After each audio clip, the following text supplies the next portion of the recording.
Hello, friend. It is time to set down all the burdens of the day. Let your body sink deep into your soft bed. Tonight, we will listen together to the teaching of the wisdom of timely silence. Close your eyes. Breathe in deeply and breathe out slowly. Do not try to think, just let go. Welcome to Lotus Whisper, where we hold space for the stories that soothe the soul. Tonight, we begin our journey into the oldest and most profound wisdom, the wisdom of when not to speak. We live in a world of constant noise, a ringing sound of voices, ideas, and reactions. But the most tireless noise is often the one inside ourselves, the chatter of the restless mind, the hurried judgment, the constant rehearsal of things said or unsaid. This internal noise is what keeps us awake, what ties us to the day's anxieties, and what prevents the true rest our spirit craves. Tonight, we will learn to turn down that volume. We will learn that timely silence is not an absence, but a deep presence. Not a lack of words, but the abundance of peace. By exploring this ancient Buddhist teaching, we invite our minds to transition from the clutter of anxiety to the profound stillness of peaceful sleep. Let the story unfold now, not in your thoughts, but in the quiet chambers of your heart. If these peaceful whispers bring you comfort, please consider subscribing to Lotus Whisper to hear more stories that guide you gently toward rest. The echoes of unspoken words.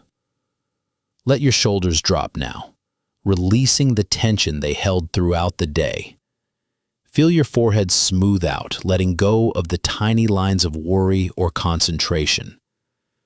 Breathe in the stillness of the night, and as you exhale, breathe out the heavy, frantic energy of having to be heard. Tonight, we follow the path of a traveler named Jian. Jian was not traveling across mountains or seas. He was traveling through his own mind, a journey often far more treacherous. He carried a heavy burden, the weight of constant, nagging anxiety, and it stemmed from one simple thing: the persistent, inescapable noise of his own internal world. Jian lived in a world where everyone seemed to be talking, and he felt an overwhelming, anxious need to keep pace. If someone offered an opinion, he felt compelled to formulate a superior one. If someone shared an experience, he rushed to recount one that seemed more profound or interesting. This frantic activity was not driven by malice or even true wisdom. It was driven by a deep, hollow fear of being insignificant, of being unheard, of the moment passing without his mark upon it. This anxious need to speak, this constant internal commentary, is what the ancient teachings call prapancha. It is the conceptual proliferation, the endless branching out of thoughts, labels, judgments, and stories that grow from a single seed of perception. A bird sings, and instantly your mind says, "That is a robin. It sounds happy. I wish I could be happy like that. I wonder if I left the window open. I should tell my friend about that bird." The bird has long flown away, but your mind is still running the marathon of prapancha. For Jian, this proliferation was relentless.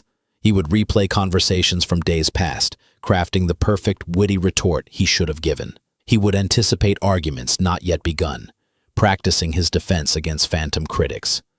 The bed he lay upon felt less like a cradle of rest and more like a battlefield where he fought the ghosts of his own words.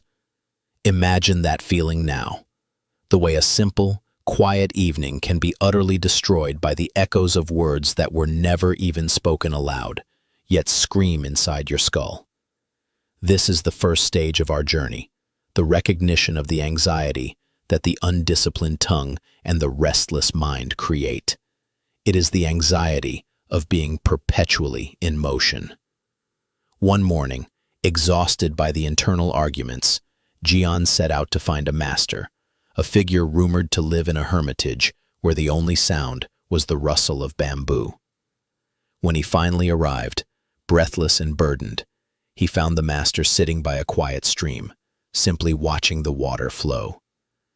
Jian immediately began to pour out his troubles, a torrent of words describing his anxiety, his constant need to speak, his fear of silence. He spoke of the insults he had endured, the clever things he had thought but failed to say, the deep regret over careless words that had hurt others. He spoke for what felt like an hour, his voice rising and falling with the frantic energy of his inner turmoil. The master, who was named Elder Hui, did not move, did not interrupt, and did not even look at him. He simply continued to watch the water. When Jian finally paused, not because he was finished, but because his throat was dry and his breath was spent, a deep, heavy silence fell between them. This was the first true moment of non-noise Jian had experienced in weeks. In that silence, Jian felt an immediate resurgence of anxiety. He felt compelled to fill the void. He wanted to apologize for talking too much, to explain why he talked so much, to ask if the master was angry, or perhaps if he was too dull to warrant a response. The anxiety of the empty space was almost worse than the anxiety of the chatter.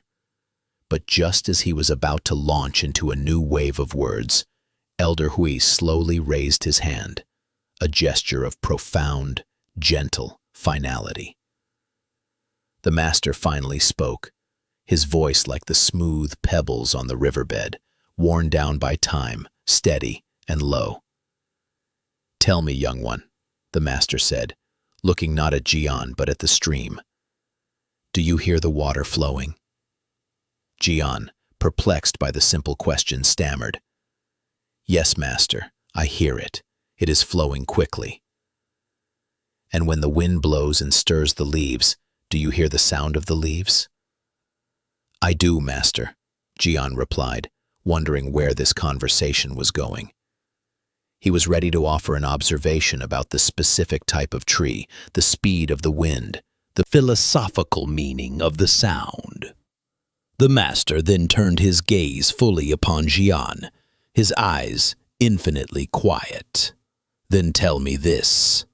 Why do you feel that your sound must be added to the song of the stream and the leaves? Do you think the universe is incomplete without your anxiety?"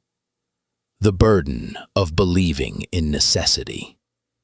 The question landed not as a criticism, but as a gentle, surgical inquiry. It cut through the layers of Jian's self-importance.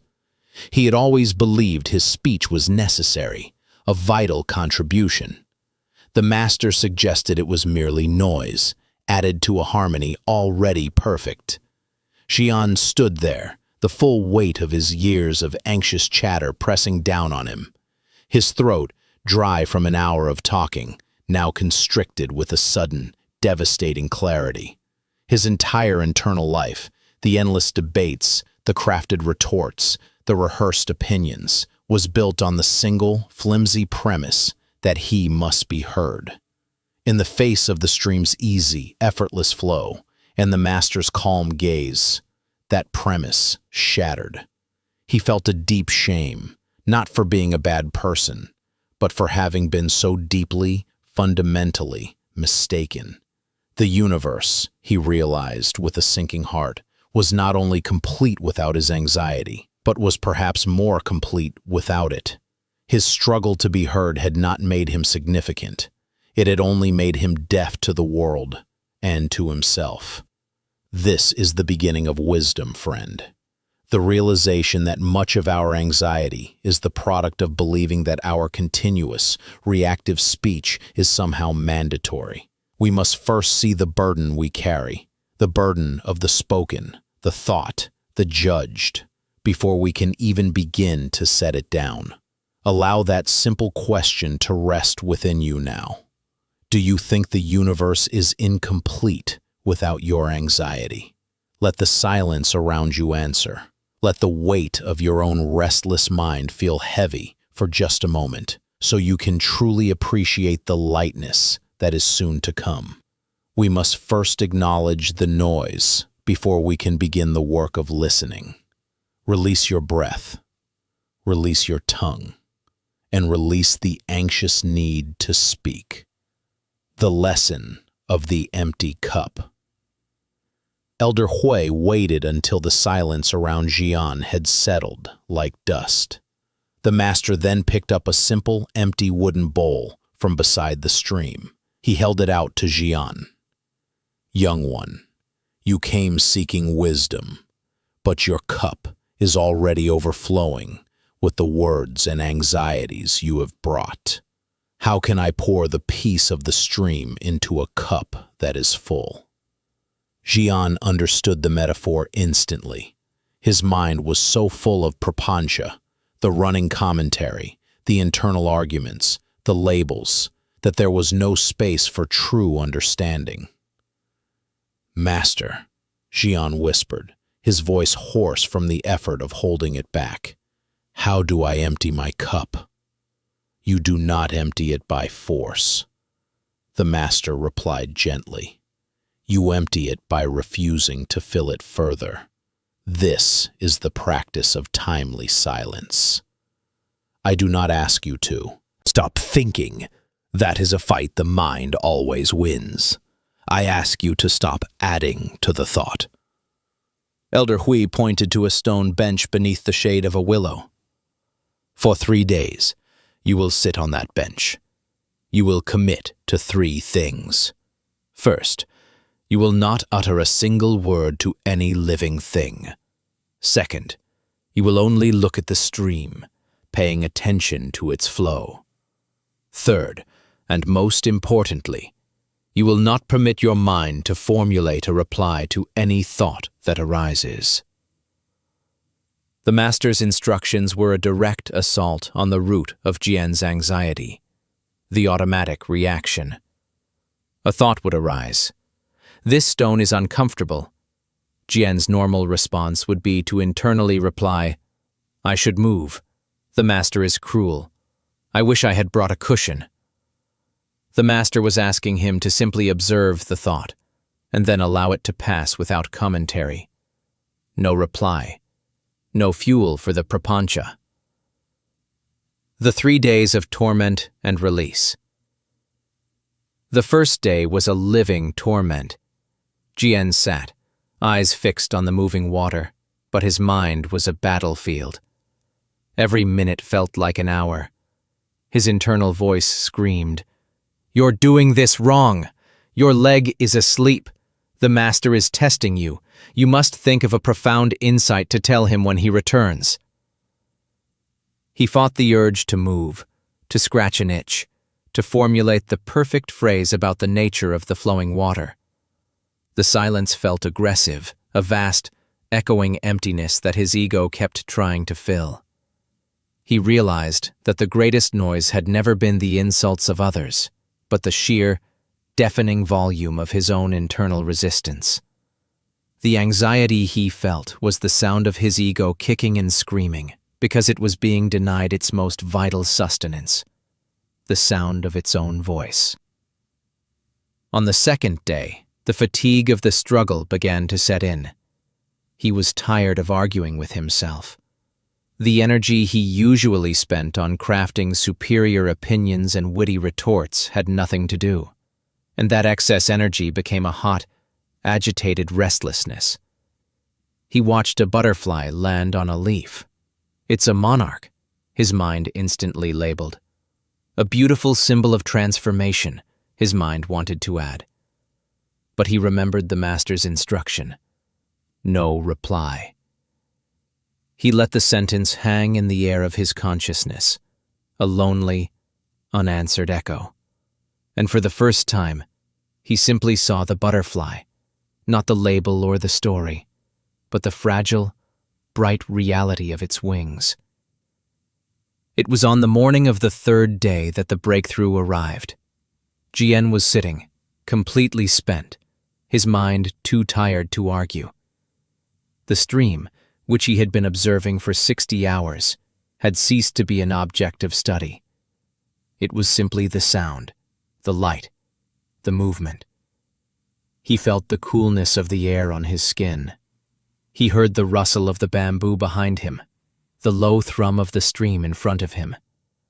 A small, smooth pebble, dislodged by the current, slipped from the bank and dropped into the water. Kaplink. In that tiny, perfect moment, the noise of his father's mind completely vanished. There was only the sound. No, that was a pebble. No, that sound is a symbol of my sudden enlightenment. No, I should remember the exact pitch of that sound. Just the kaplink and the subsequent ripple spreading across the surface. His mind, for the first time in his life, was not an architect of reaction, but a mirror, perfectly reflecting the event, adding nothing, subtracting nothing. The constant low-level anxiety that had been his life soundtrack was gone. He realized that the prapancha had ceased because he had successfully starved it of its fuel, the reply. The eternal harmony of silence. When Elder Hui returned an hour later, he did not need to ask a question. He simply sat down beside Jian. "The cup is empty now," the master said, observing the deep, calm quality of Jian's gaze. "Tell me, young one, what have you learned about the difference between talking and speaking?" Jian answered, his voice steady and low, having found its true, natural pitch for the first time. "Master, I have learned that talking is an act of fear, an anxious effort to fill a void that doesn't exist. Speaking is an act of service, a necessary contribution that arises from the true silence, like the pebble dropping into the water. It is crisp, clear, and leaves no residue. And the timely silence," the master prompted. "The right time to be silent, master, is every moment the ego demands to speak. When I feel the anxiety rising, the urge to correct, to label, or to impress, that is the signal to be silent, to allow the moment to be complete without my interference." Elder Hui nodded, a slight smile touching his lips. "You have understood. The silence you found is not a lack of sound. It is the presence of perfect attention. It is the space between the stream and the mind, the space where no label can exist. When you live in this space, you discover that you do not need to fight to be heard, because you are no longer separate from the harmony of the universe." Jian had arrived at the hermitage carrying the weight of a world he felt he had to shout over. He left carrying only the lightness of a mind that had learned to listen, a mind that knew its own voice was not needed to complete the song of the world. Let this be your final thought as you prepare for rest. The noise, the anxiety, the need to speak and replay conversations, it all stems from the fear of being insignificant. Timely silence is the antidote. It is the profound realization that you are not insignificant, but so intrinsically a part of the great, harmonious silence that you do not need to add to it. You only need to listen to it. Release the final fragments of your day's chatter. Let the anxieties of unsaid words dissolve into the vast, protective silence of the night. Welcome home to rest. The burden of the I, speaking. Sink deeper now into your bed, allowing the recognition of that inner noise to settle without judgment. You are not trying to stop the thoughts entirely, but simply to notice them, to see the rapid-fire words the mind creates, the labels it sticks on to every experience, and the stories it insists on telling about itself. This constant self-narration, fueled by the ego, is the true burden of the I speaking. Zhen remained silent, standing before Elder Hui. The master's question had stripped him bare. He realized he didn't speak to communicate the truth. He spoke to validate Jian. He spoke to polish the image of himself that he hoped the world, and indeed the master, would see. This realization was a chilling one. It meant that his voice, the instrument he thought was his freedom, was actually the tight chain of his anxiety. "Master," Jian finally whispered, the sound feeling loud and disruptive in the quiet woods. I feel that if I do not speak, I cease to exist. My words are my boundaries, my defense, my proof. He clenched his fists, ashamed of his own fragility. He had spent his life accumulating knowledge, readying himself for verbal combat, only to find that this preparation was the very source of his profound weariness. Elder Hui smiled, a gentle, knowing curve of the mouth that suggested deep compassion for this universal human struggle. He rose slowly and gestured for Jian to follow him. They walked a short distance to a small, secluded Zen garden, where a single striking stone stood atop a carefully raked bed of white gravel. The act of raking the gravel, the master had once explained, was a form of silent conversation with the earth, a wordless acceptance of impermanence. "Look at this stone, Jian," the master instructed. "It is silent. It does not speak of its history, its purpose, or its hardness. Yet it exists, profoundly and completely. Does its existence depend on its ability to define itself with words? Does it suffer anxiety because it has no resume?" "No, master," Jian said, looking at the silent, strong form of the stone. The stone's sheer, unhurried presence was mesmerizing. It simply was. "And if I were to ask you its deepest truth," the master continued, "and you spent an hour describing its color, its weight, the geological age of its formation, would any of those words truly capture the stone itself? Would they touch the pure essence of its stony reality?"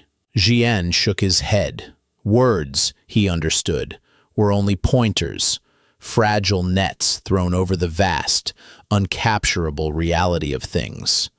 His own words, then, were just fragile nets thrown over the vast, uncapturable reality of himself. And yet, he clung to them, believing they were the only proof of his being. This attachment to the spoken self is the very foundation of anxiety. The I that speaks must be constantly validated, constantly defended, constantly polished. This requires infinite energy, which is why the mind feels so exhausted, even when the body is at rest. It is a tireless public relations campaign for a self that does not need defending. Every word spoken in this anxious state is another brick in the wall of separation between Jian and the simple, quiet truth of his existence. He saw now that his words did not connect him to the world. They created a dizzying distance from it. The master led Jian to a wooden bench, polished smooth by generations of silent contemplation. He sat and waited, allowing the tension of Jian's realization to deepen. The silence was not empty. It was full of the sound of the world's simple, unhurried reality. The sigh of the distant wind through the pines, the rhythmic scratch of an insect in the undergrowth, the steady, patient drumming of his own heart. The world was speaking, but in a language that demanded no reply, only pure attention. This brings us to one of the most powerful, concise questions in the Zen tradition. A question designed to shatter the anxiety of the speaking I and to usher in the beginning of calming realization. Elder Hui turned, his gaze penetrating the core of Jian's identity. He did not seek an answer. He sought a surrender. "Jian," the master said, his voice now lower than a whisper, yet vibrating with immense presence. "What is your original face before a single word is spoken? Let that question land on you now, friend, as you lie quietly in the darkness. What is your original face before a single word is spoken? Feel the weight of it. It is not asking for a description. It is demanding that the descriptive mechanism itself be momentarily suspended. Think of your original face, not as a physical appearance, but as your essential, unconditioned self. It is the awareness that exists before labels, before judgments, before the frantic need to present, explain, or defend. It is the pure, unfiltered being that simply is. It is the self that witnesses the sound of the Master's voice, the self that feels the cold stone, the self that breathes this very breath. Jian stood frozen. The question was a koan, a public case designed not for intellectual solution, but for profound, immediate awakening. All his clever retorts, all his rehearsed defenses, all his anxiety about having the right answer, dissolved like mist in the sun. How could he speak about the self that existed before speech? Any word he used, soul, consciousness, mind, emptiness, would be a word spoken, thus defining and limiting the very thing he was meant to reveal.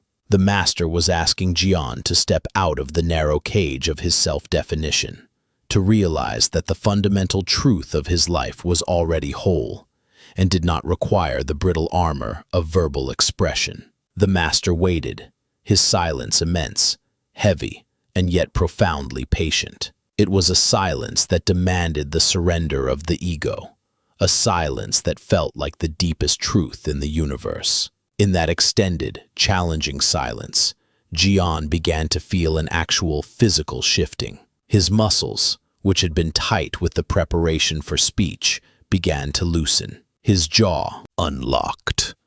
His tongue, which usually felt thick and ready to launch, felt heavy and still in his mouth. The burden of constant preparation, preparing to answer, preparing to defend, preparing to be clever, was momentarily lifted. A wave of exhaustion washed over him, not the weariness of the body, but the profound tiredness of a mind that had finally stopped running its frantic race. He noticed the deep, gentle pressure of his feet on the ground, a feeling that was real, present, and required no explanation. He noticed the distant sound of a crow calling, a sound that existed entirely outside of his own internal drama. He noticed the simple rhythm of his breath, which continued faithfully without any need for his direction or comment. He was, for the first time in his memory, truly present, without the interference of his self-referential commentary. He was simply awareness, standing in the garden. And in that pure presence, he found the beginning of the answer. The original face is not something to be said, but something to be. It is the awareness that hears the crow, that feels the breath, that recognizes the stone. It needs no name. He opened his mouth, and then he closed it. He did not speak. He simply bowed deeply to the Master, the gesture that conveyed a deeper understanding than 1,000 words could have managed. The bow was a wordless confession of his previous burden, and a silent promise of future stillness. He realized that true mastery of words was the ability to know when they were utterly unnecessary. Elder Hui returned the bow, a slight nod of acknowledgement. "The greatest burden we carry, Jian," the Master said softly, "is the constant maintenance of the talking self. It is a house of cards built of air. When you choose timely silence, you are choosing to lay down that burden. You are choosing to trust that you exist profoundly and undeniably, even when your voice is still. This choice is the first step out of the cage of anxiety and into the field of calm. Now, we will walk toward that field, the field of unnecessary action." The Master turned and began to walk slowly, his steps measured and deliberate, yet completely effortless. Jian followed, and for the first time he did not feel the need to synchronize his pace perfectly or to analyze the Master's gait. He simply walked. The field of calm, Jian discovered, was not a geographical location, but a state of non-action within action. It was the complete absence of the internal editor. He walked past the bamboo grove, and normally his mind would have been chattering. Look how green the leaves are. I must remember that specific shade of green. My friend would like a poem about this. But now, there was nothing but the walking and the seeing. The path unfolded, his feet met the earth, and the bamboo was simply the bamboo. Perfect, vibrant, and requiring no label for its appreciation. This field of calm, Elder Hui explained, is what the ancient ones called Wu Wei. It is not laziness, but action without strain, without forcing, without the anxiety of the I trying to control the outcome. Look at the way you breathe, Jian, the master instructed, stopping at the edge of a small, shimmering pond. Does your breath ask for permission? Does it announce its intentions before entering your lungs?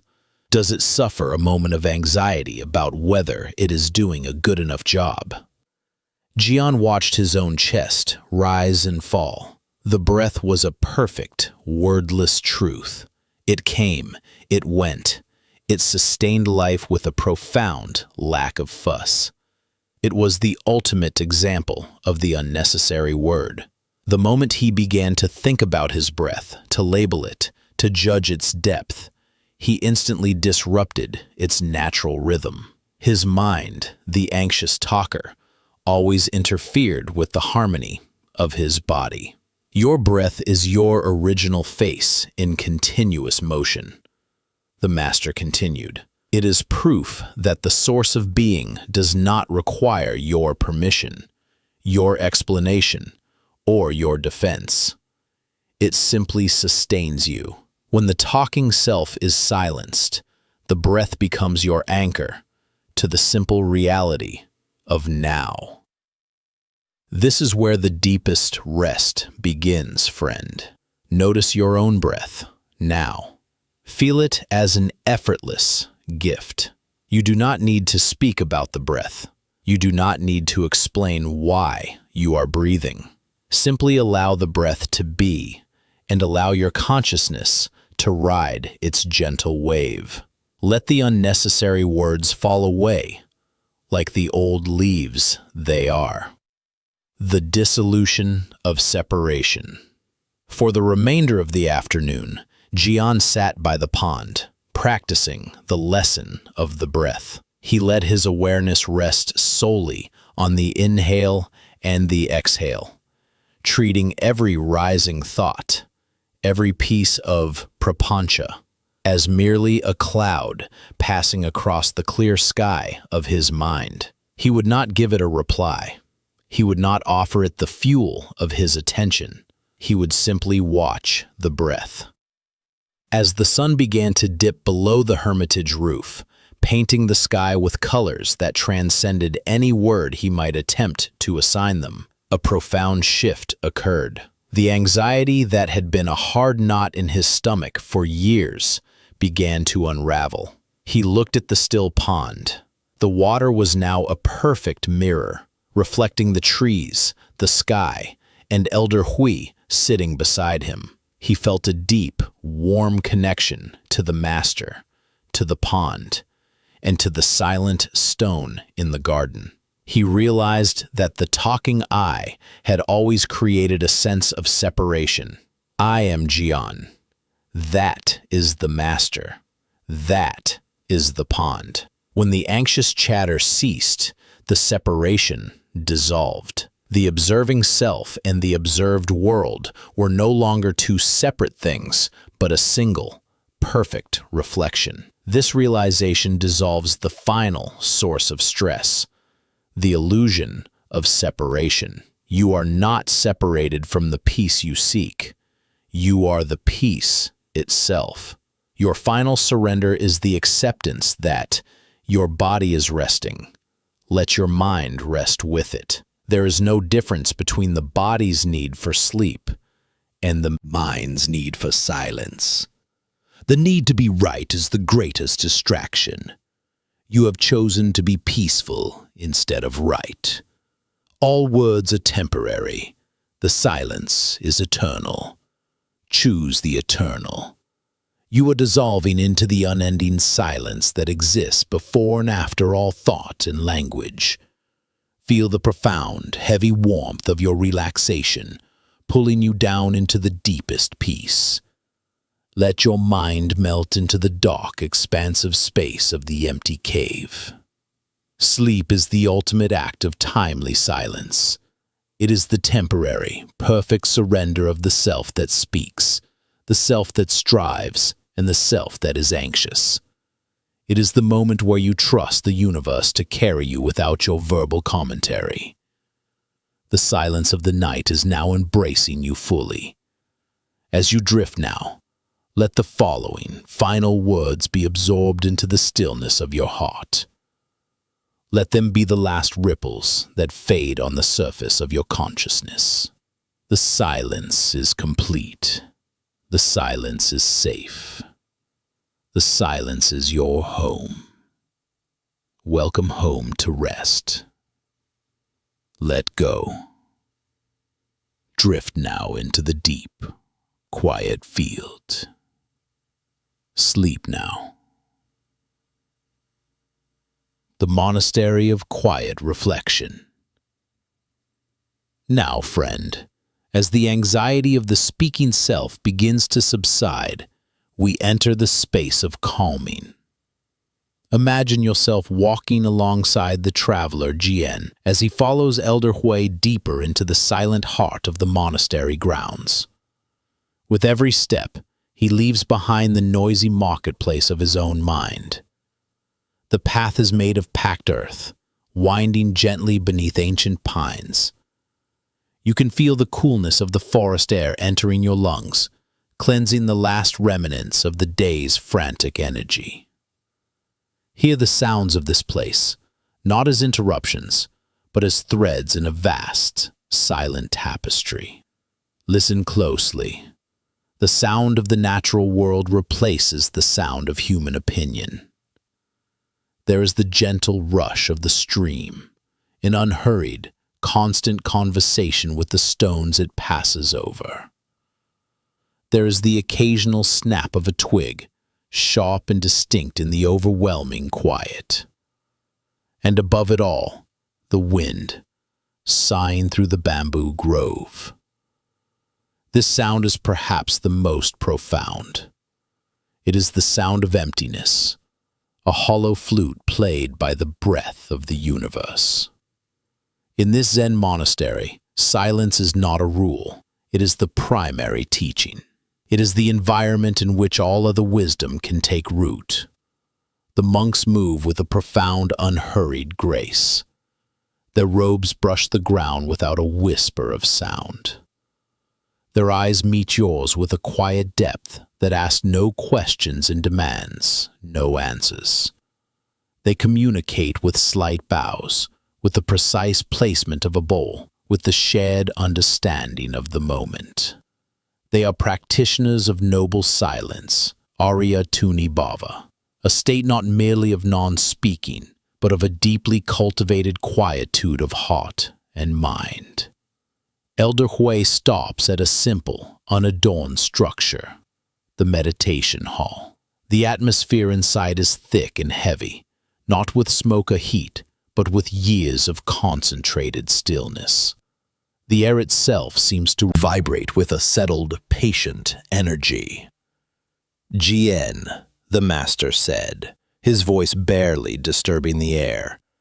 The outside world asks you to speak, to prove your value. This hall asks you to be silent, to discover your nature. Notice the difference in the anxiety of the two demands. Jian stepped inside. He saw monks sitting on their cushions, their posture erect yet relaxed, their eyes lowered, their presence absolute. They were not struggling to be silent, they were resting in silence. This was the true meaning of calming, not the absence of trouble, but the presence of stillness that trouble cannot penetrate. Jian sat down on an empty cushion, folding his legs awkwardly. Immediately his mind rebelled. Are my legs crossed correctly? Is this cushion too firm? The master has not told me what to think about. Am I supposed to solve the koan now? I must look like I am meditating deeply. The internal dialogue was a sudden, jarring cacophony in the hallowed quiet. This is the great deception, friend. We often confuse the quieting of the voice with the quieting of the mind. You can silence your lips, yet your internal world can still be a riotous market day. The true practice of timely silence begins with recognizing that the most damaging words are the ones we speak to ourselves, about ourselves. Elder Hui, seeing the agitation in Jian's tightly held shoulders, spoke without opening his eyes, as if his words were emerging from the very ground beneath them. When you sit, Jian, and your mind runs, it is like trying to hold mud by closing your fist. The tighter you squeeze, the more stress you feel, and the mud still slips away. Instead, open your hand. Let the thoughts flow like the stream outside. Do not try to block them, and do not try to comment upon them. Simply let them pass. This is the second step toward calm, the permission to let the mind be without engaging its stories. When a thought, a judgment, a worry, a memory arises, we usually engage it, adding our voice to its narrative. We say, yes, that insult was terrible. I should be angry about that tomorrow. This engagement is the act of speaking, even when the mouth is closed. Timely silence, in this inner sense, means choosing not to speak back to the thought. It means letting the thought arrive, acknowledging it with a gentle, silent nod, and then allowing it to dissolve, unamplified. Deepening the practice, the anchor of the breath. To deepen this practice, let us introduce an anchor, your breath. The breath is the ever-new moment, the bridge between body and mind. As you sit, feel the breath coming in and going out. See it as the ocean tide rising and falling. When a noisy thought surfaces like a stone disturbing the water, instead of speaking to the stone, you simply gently return your attention to the breath, back to the stillness of the ocean. The breath never demands that you explain or justify. It simply is. It is the nonverbal, continuous silence of life itself.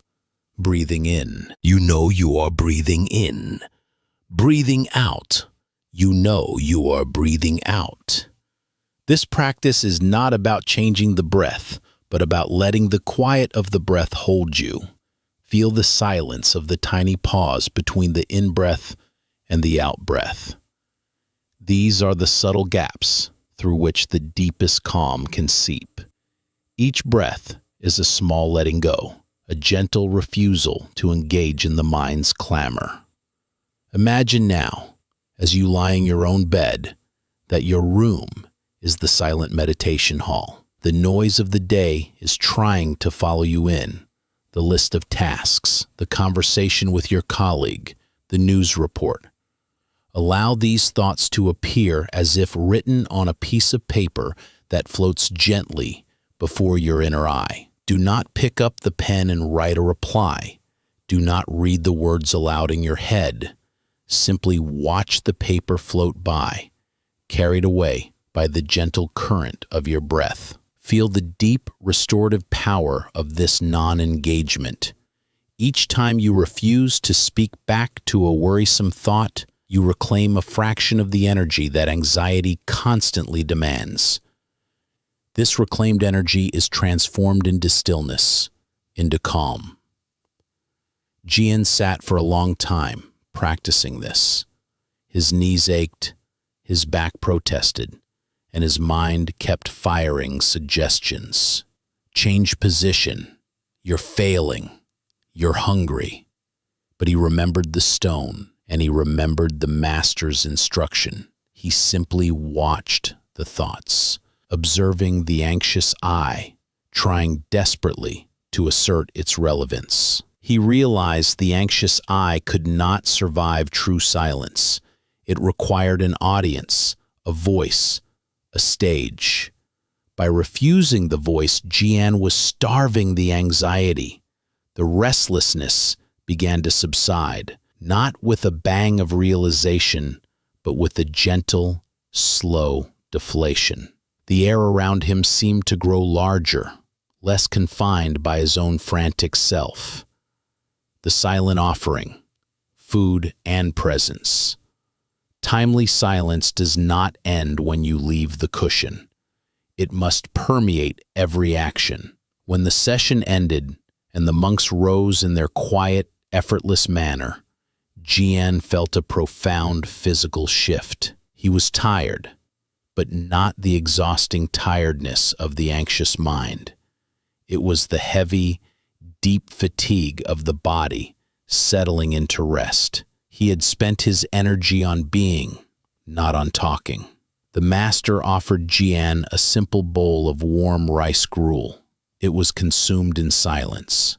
In the absence of conversation, the texture of the rice, the warmth of the bowl, the flavor of the simple food became extraordinarily rich. This silence transformed a mundane act into a profound experience of presence.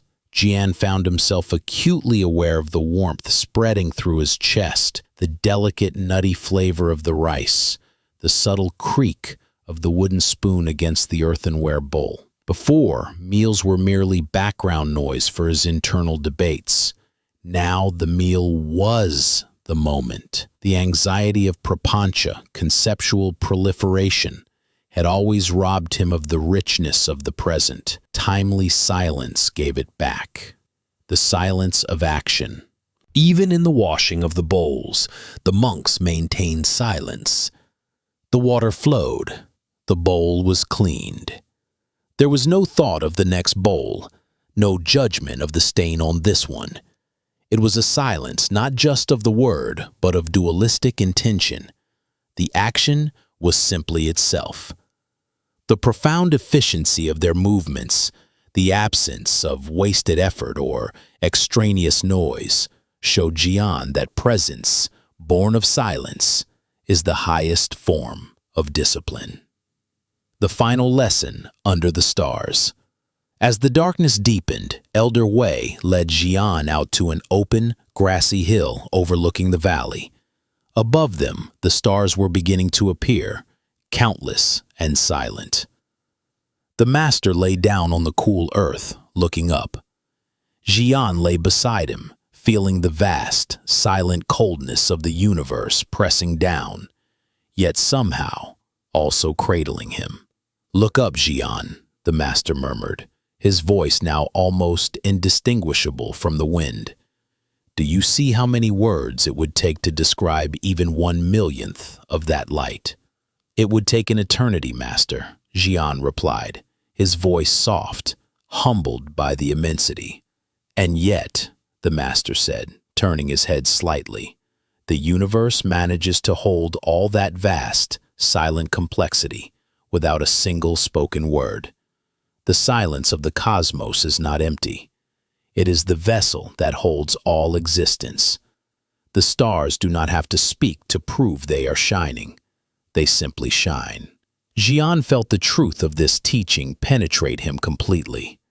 His anxiety, the constant need to speak, to label, to assert his I, was a tiny, flickering candle flame, trying to shout over the boundless, perfect luminosity of the night sky. He saw clearly that his own small existence was not diminished by the silence. It was protected and contained within it. The burden he carried was the foolish belief that he had to be louder than the cosmos. The master's final instruction was not a practice, but a deep permission. Your final step, Jian, is to trust the great silence. Trust that when you cease to speak, you do not disappear. You simply settle back into the fundamental, unconditioned truth of your being. This is the original face we spoke of. It is the silence that hears the crow, that feels the breath, that rests under the stars, completely content and entirely without defense. The invitation to rest. Now, friend, allow yourself to enter this state of profound stillness. Your bed is the grassy hill in the Zen garden, and the darkness of your room is the vast, protective silence of the universe. The noise of the day is over. The monks have finished their meal. Elder Wei has spoken his last, necessary word. You have nothing left to do but be. As you prepare to transition to the deepest stage of rest, allow the silence around you to enrich your senses one last time. Listen to the gentle sound of your own quiet breathing. Feel the precise texture of your sheets. Notice the simple miracle of your body resting. This is the promise of timely Silence, friend. It does not take anything away. It gives everything back, restored to its original, vivid presence.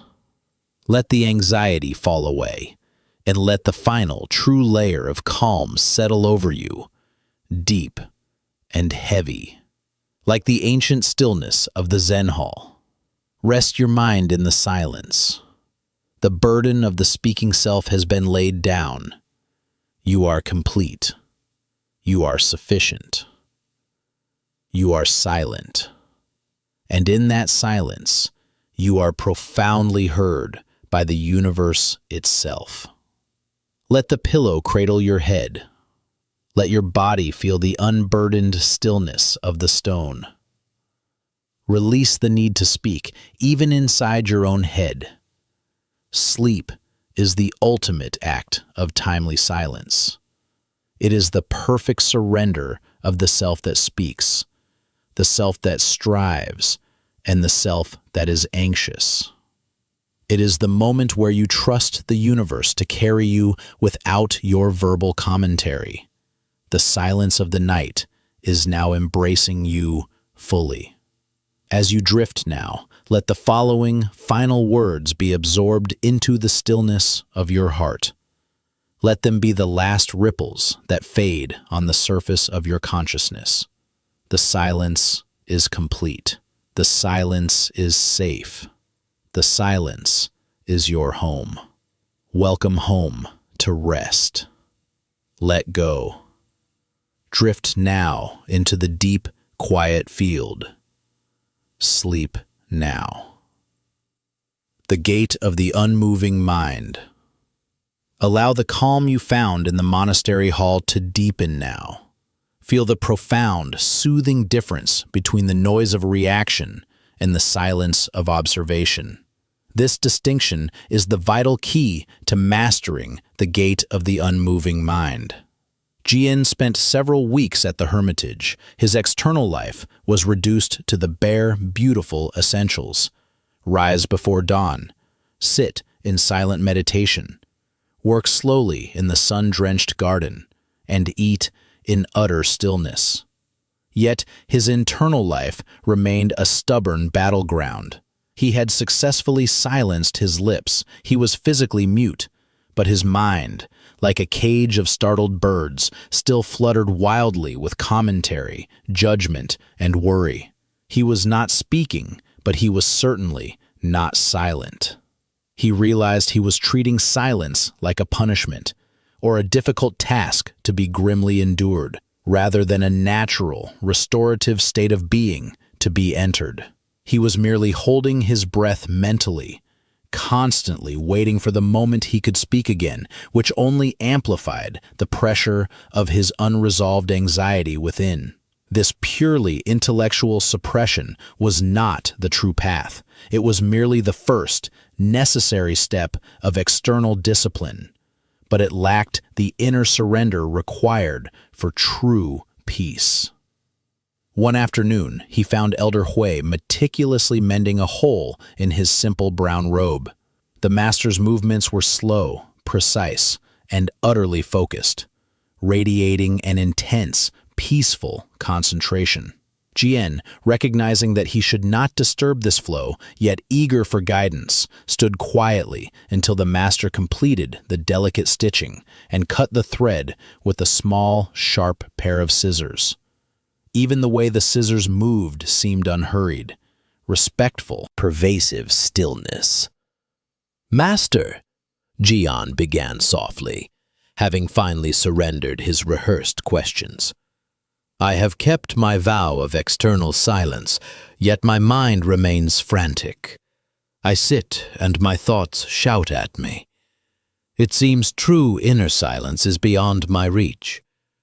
How can I silence the thoughts that rush to judge, to label, to anticipate?" Elder Hui looked up, his face calm and smooth as polished jade. He held up the robe, showing the small, neat repair. He did not immediately answer the question about the mind, but directed Jian's attention back to the simple, meditative act. "Tell me, Jian," the master asked, "when the needle pierces the cloth, does the needle pause to comment on the texture of the cotton? Does the thread complain about the resistance of the fabric? Do the scissors boast about their sharpness when they cut the line? No, they simply move in perfect alignment with the task." Jian smiled faintly, a light dawning in his eyes. "No, master, they simply perform their task." "Exactly," the master affirmed, his gaze deep and steady. "The mind that speaks and judges is the mind that is separated from its task, and thus from the present moment. When you are merely aware, feeling the cloth, guiding the needle, you are like the needle itself, simply moving, simply present, without commentary. But when you add your voice, when you judge the cotton as rough or the repair as imperfect, you have ceased to sew.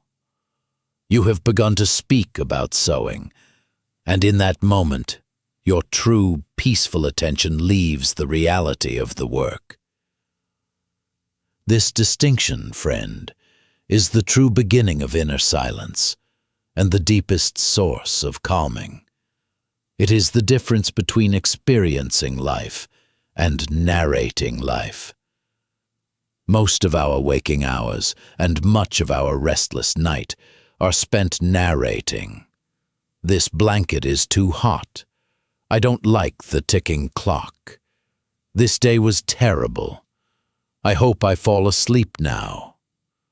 This narration is the incessant, anxious speech of the mind, a kind of running internal diary that tries to organize and control a world that cannot be organized or controlled, thereby generating endless stress. This internal narration is the heavy burden we carry.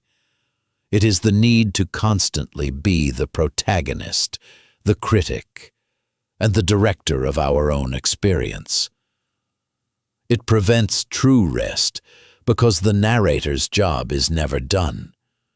It must speak until the body is physically forced into unconsciousness. The anxious I that speaks is terrified of its own silence, convinced that if it stops speaking, the world will collapse or its identity will dissolve.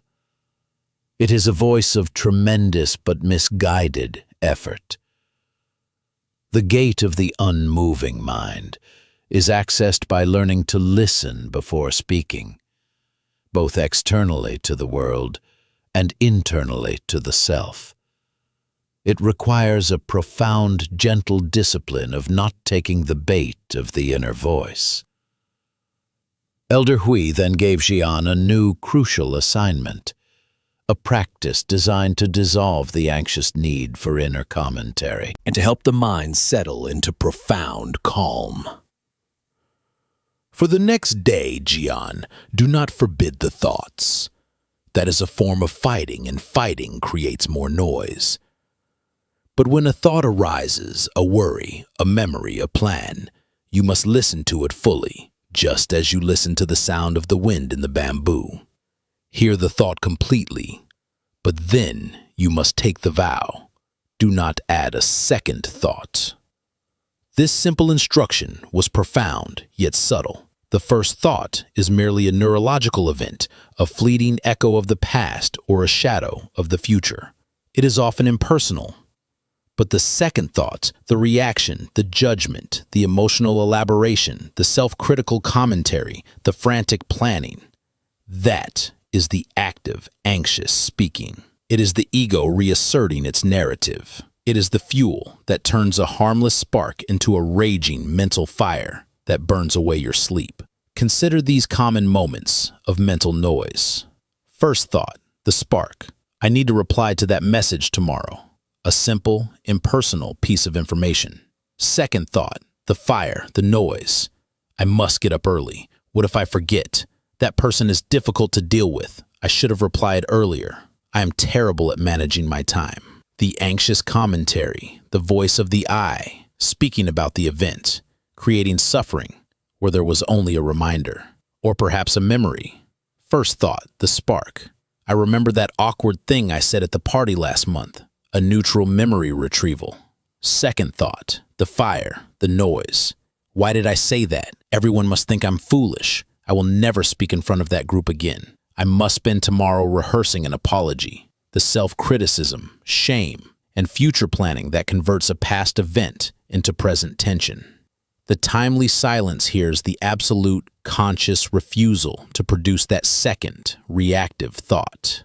It is the decision to drop the conversational thread the moment it is offered by the mind. It is a moment of profound freedom from the tyranny of internal debate. By refusing to speak back, you break the loop of prapancha, the mental habit of elaborating and magnifying anxiety. Imagine this now in your own experience of lying down. A thought of worry about an event next week arises. That is the first thought. Acknowledge it gently, saying a silent internal, I see you. Thank you. Then do not allow the immediate, subsequent thoughts of panic, planning, or self-criticism to follow. That is the timely silence. Simply let the first thought dissolve, unamplified, like writing washed away by a gentle wave. Let the mind rest on the sheer physical experience of the present, the weight of the blanket, the warmth of the air, the rhythmic movement of your chest, the unmoving mind and the quiet body. Jian practiced this rigorously. He noticed the incredible speed at which his mind jumped from the first observation to the second, judgmental commentary. But as he practiced the refusal of the second thought, a profound shift began to occur. The sheer effort required to stop the automatic speaking mechanism forced his whole being to slow down. The silence began to feel less like a struggle and more like a vast, cool space opening up within him. The thoughts still came, but they no longer held him captive. They were like clouds passing in a vast blue sky, no longer like frantic birds beating against a cage. The mind, starved of the reaction it craved, began to settle. In this inner stillness, the physical body finally found permission to let go. John realized that his physical tension was merely the shadow of his mental conversation. When he was arguing with himself internally, the second thought, his jaw instinctively tightened, his shoulders crept up toward his ears, and his stomach muscles tensed, all preparations for conflict. The act of internal argument triggers the fight-or-flight response, signaling to the body that a threat is present. By consciously refusing to argue inside, the argument preparation was no longer necessary. The body, receiving the signal of inner silence, finally lowered its guard. He began a practice of a body scan of stillness, observing the places where the internal chatter had stored its residue. He felt the tightness in his tongue, ready to formulate a defense. He softened it. He felt the clench in his hands, ready to grasp or fight. He opened them slowly. He checked his solar plexus, the center of his gut anxiety, and felt the muscles there yield. The master's teaching was clear. If the mind is unmoving, the body cannot remain agitated. The anxiety of the mind is the tension of the body. The silence of the mind is the relaxation of the body. This is a vital realization for rest, friend. As you lie still, notice the unsaid words stored in your physical form. Check your jaw. Is it clenched, ready to grind out a defense against a phantom critic? Relax it. Check your forehead. Is it furrowed in concentration, trying to solve a problem that is not solvable tonight? Smooth it out. When you refuse the second thought, you are also giving every muscle in your body permission to surrender its defensive posture. You are choosing to be vulnerable to peace. The pure act, returning to Wu Wei. The true mastery of this silence was revealed to John not during formal meditation, but during the mundane, necessary acts of the day. Elder Hui often spoke of returning to Wu Wei, action without strain, effortless action. One morning, John was sweeping the stone courtyard. First thought, this courtyard is large. Immediately, the prapancha of the second thought attempted to rise. It will take too long. I wish the other monk would help. My back hurts when I sweep.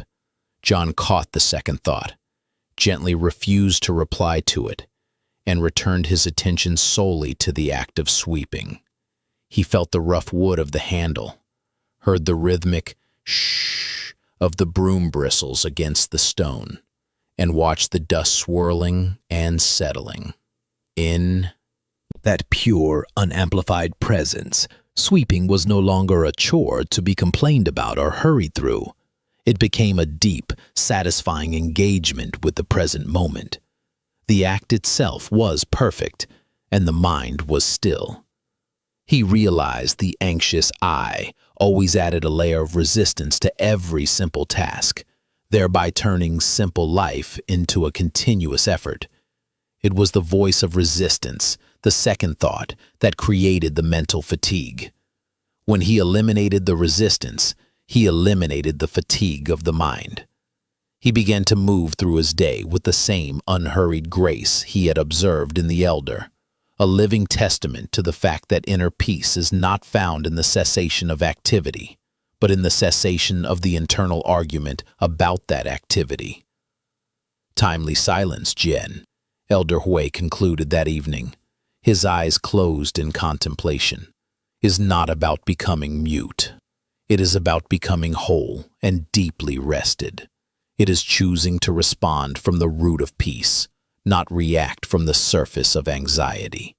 When the mind is unmoving, you hear what truly needs to be heard, and you speak only what truly needs to be spoken. The gate to true rest. The unmoving mind is the gate to deep, physical relaxation. It is the realization that your worth is not tied to your response. You do not need to reply to the external world, and you certainly do not need to reply to your own internal commentary. You can simply, profoundly exist. Allow your mind now to rest on the threshold of this gate.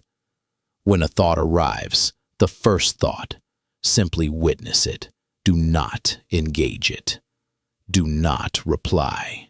Let the stillness of the second moment absorb the anxiety of the first. You are resting not just your body, but the inner conversationalist that keeps you awake.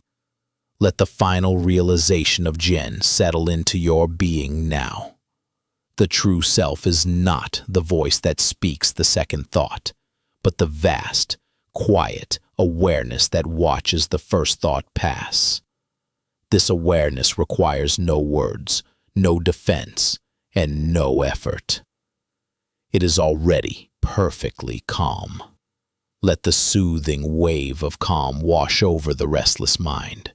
Feel the surrender of your jaw, the softening of your hands, and the deep, final release in your stomach. You have made the most powerful choice, the choice of peace over prapancha. Rest now in the silence you have cultivated. The gate of the unmoving mind is open. Step through. Drift now into the deep, quiet field. Sleep now.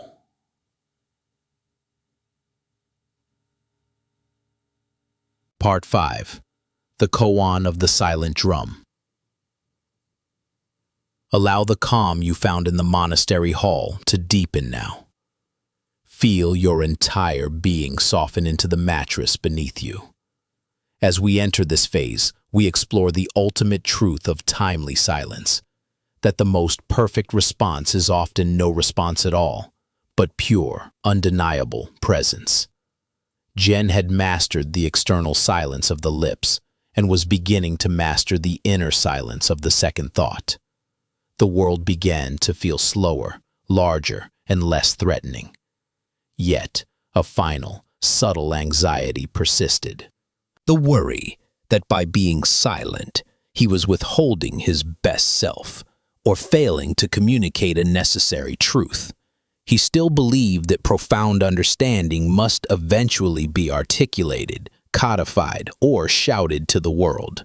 He feared that his silence would be interpreted as ignorance or weakness.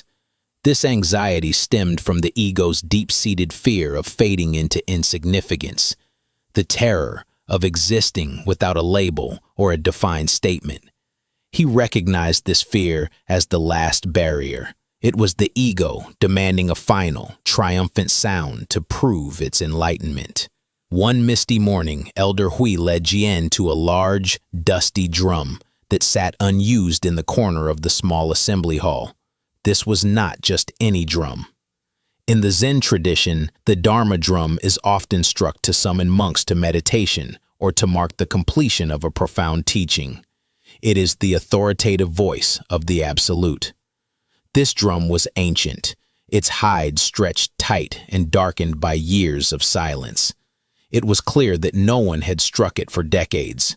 It had become a monument to stillness, a vessel holding immense, potential sound that was deliberately withheld. Jian, the master said, circling the drum slowly, his steps light as falling leaves. You have learned not to speak out of anxiety, and you have learned not to speak out of reaction. But the Zen path requires one more surrender, the anxious need to speak out of certainty. He explained that certainty often creates a rigidity in the mind, a belief that one possesses the final, complete word on reality. And when we believe we possess the final word, we feel an urgency, an anxious compulsion to transmit it, to convince others, to defend our position, to prove our enlightenment. This is the last and most insidious form of verbal anxiety, often masked as wisdom or righteousness. This is the verbal karma, the endless cycle of speaking to control rather than speaking to serve the moment. This deep philosophical context brought them to the koan of the silent drum, a teaching moment that transcended all of Jian's previous intellectual training. Elder Hui pointed at the drum.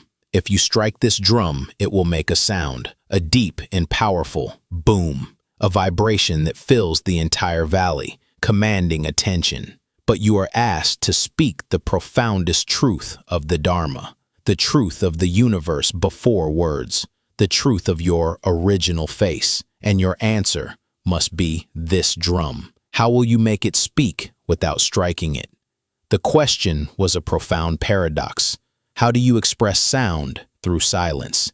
How do you convey absolute truth using only an object whose only function is to make noise, yet you are forbidden to use that function?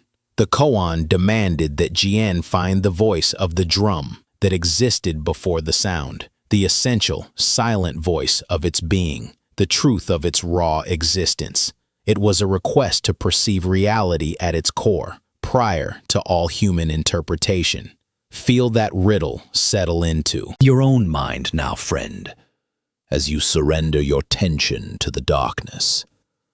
Let the question dissolve the final anxious layer of your intellect that insists on definition and explanation. Rest in the not knowing. The surrender of the intellect. Jian spent 3 days contemplating the silent drum.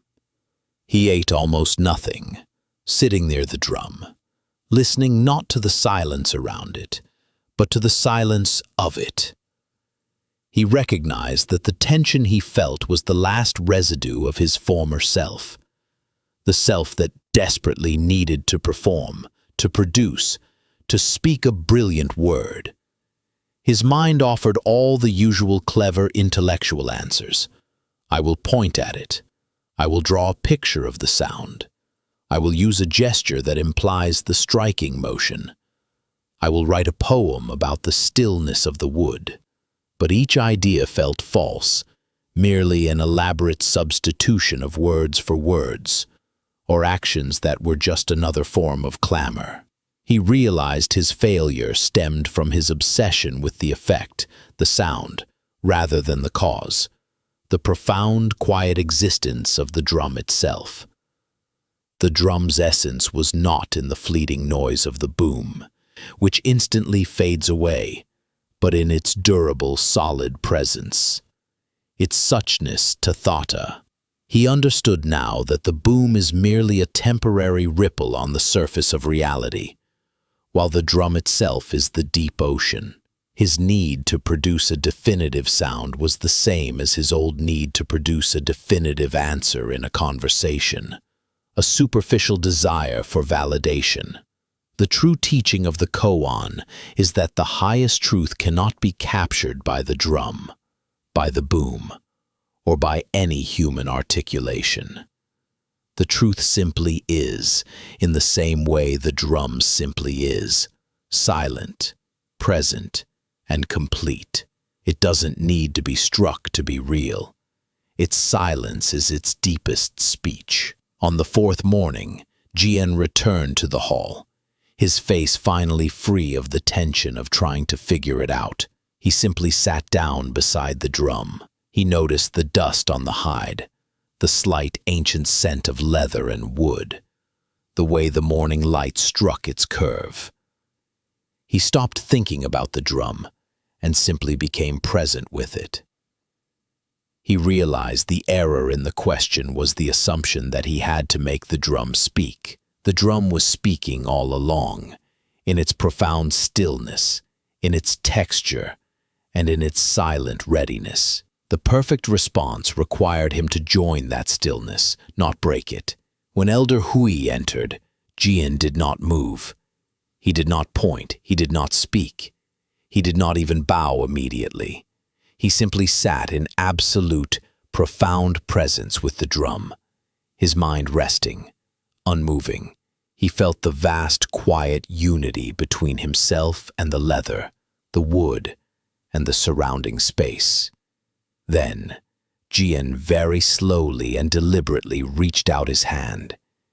He did not strike the drum. He did not tap it. He placed his open palm on the taut, dusty hide and just rested it there. He pressed down, ever so gently, with the full, unhurried weight of his quiet hand, feeling the solid resistance of the drum's ancient body. The slow, silent conversation between his skin and the leather. It was a moment of wordless communion. Then, he slowly removed his hand, leaving a clear, perfect imprint of his palm in the dust. The mark was visible, undeniable, yet entirely silent. It was a declaration of existence that used no sound. The master watched the whole process. There was no noise, no word, no philosophical argument. Just the pure, unmediated, silent contact between the seeker and the object of the koan. The imprint was the answer. Elder Hui nodded, a look of deepest understanding passing over his face. He recognized the silent signature of truth. Jian had understood. He made the drum speak, not through sound, but through contact and silent evidence. The drum's truth, its solidity, its readiness, its presence, was fully communicated not by the fleeting boom, but by the silent, undeniable mark left upon its surface. The mark of the hand was the mark of unmediated reality. It was a wordless expression of absolute unity and commitment to the present. The mark of peace. The master spoke. his voice carrying the deep satisfaction of a teacher whose student has grasped the heart of the matter. When you speak, Jian, your words vanish instantly, like the sound of the drum. They are fleeting. But when you are truly silent, centered in your being, your presence leaves a mark, a deep, lasting impression on the reality of the moment. That mark is the truest, most lasting communication. This is the central calming realization, friend. Silence is not passive. It is an act of deep, undeniable contact and engagement. It is the choice to communicate your being through your presence, your stillness, and your unmoving mind, rather than through the fleeting, anxious vibrations of your voice. When you truly rest, you leave a mark of peace on the quality of the atmosphere around you, a silent affirmation of calm. The verbal karma, the cycle of anxious speech and justification, is broken the moment you prioritize the mark of presence over the boom of assertion. The world does not need your arguments tonight. It needs your stillness. Your body does not need your frantic planning. It needs your surrender. When we are anxious, we believe we must fight to be heard. When we choose timely silence, we realize we already are heard in the profound, silent resonance of our being with the world. You do not need the boom. You need the touch. Let the anxiety of being unheard and the burden of the verbal karma dissolve now. Feel the weight of your own presence on your bed. You do not need to speak to the darkness to exist. Your weight, your warmth, your simple, steady breath. These are the silent, undeniable marks you leave on the moment. These are your truest words. Let your hands relax, palms down, resting on the quiet surface of your life. Feel the profound calm that comes from knowing you are complete, even and especially in your utter Stillness. This silence is the most powerful communication of peace. Let the silence of the drum resonate deeply within your restful heart. Final surrender, the unmoving self. Jian stood with Elder Hui, watching the mist rise from the valley as the sun finally broke through. The 5 lessons of timely silence had woven themselves into the fabric of his being. He had learned to identify the prapancha, recognize the anxiety of continuous internal chatter as noise, not necessity. Surrender the speaking I, realize that his words were the burden of his ego and that his original face existed before speech. Practice inner non-engagement. Refuse to produce the second reactive thought, thereby starving the anxiety. Embrace the unmoving mind. Allow the mind to be present with the task, like the needle and the thread, without narration or judgment. Trust the silent mark.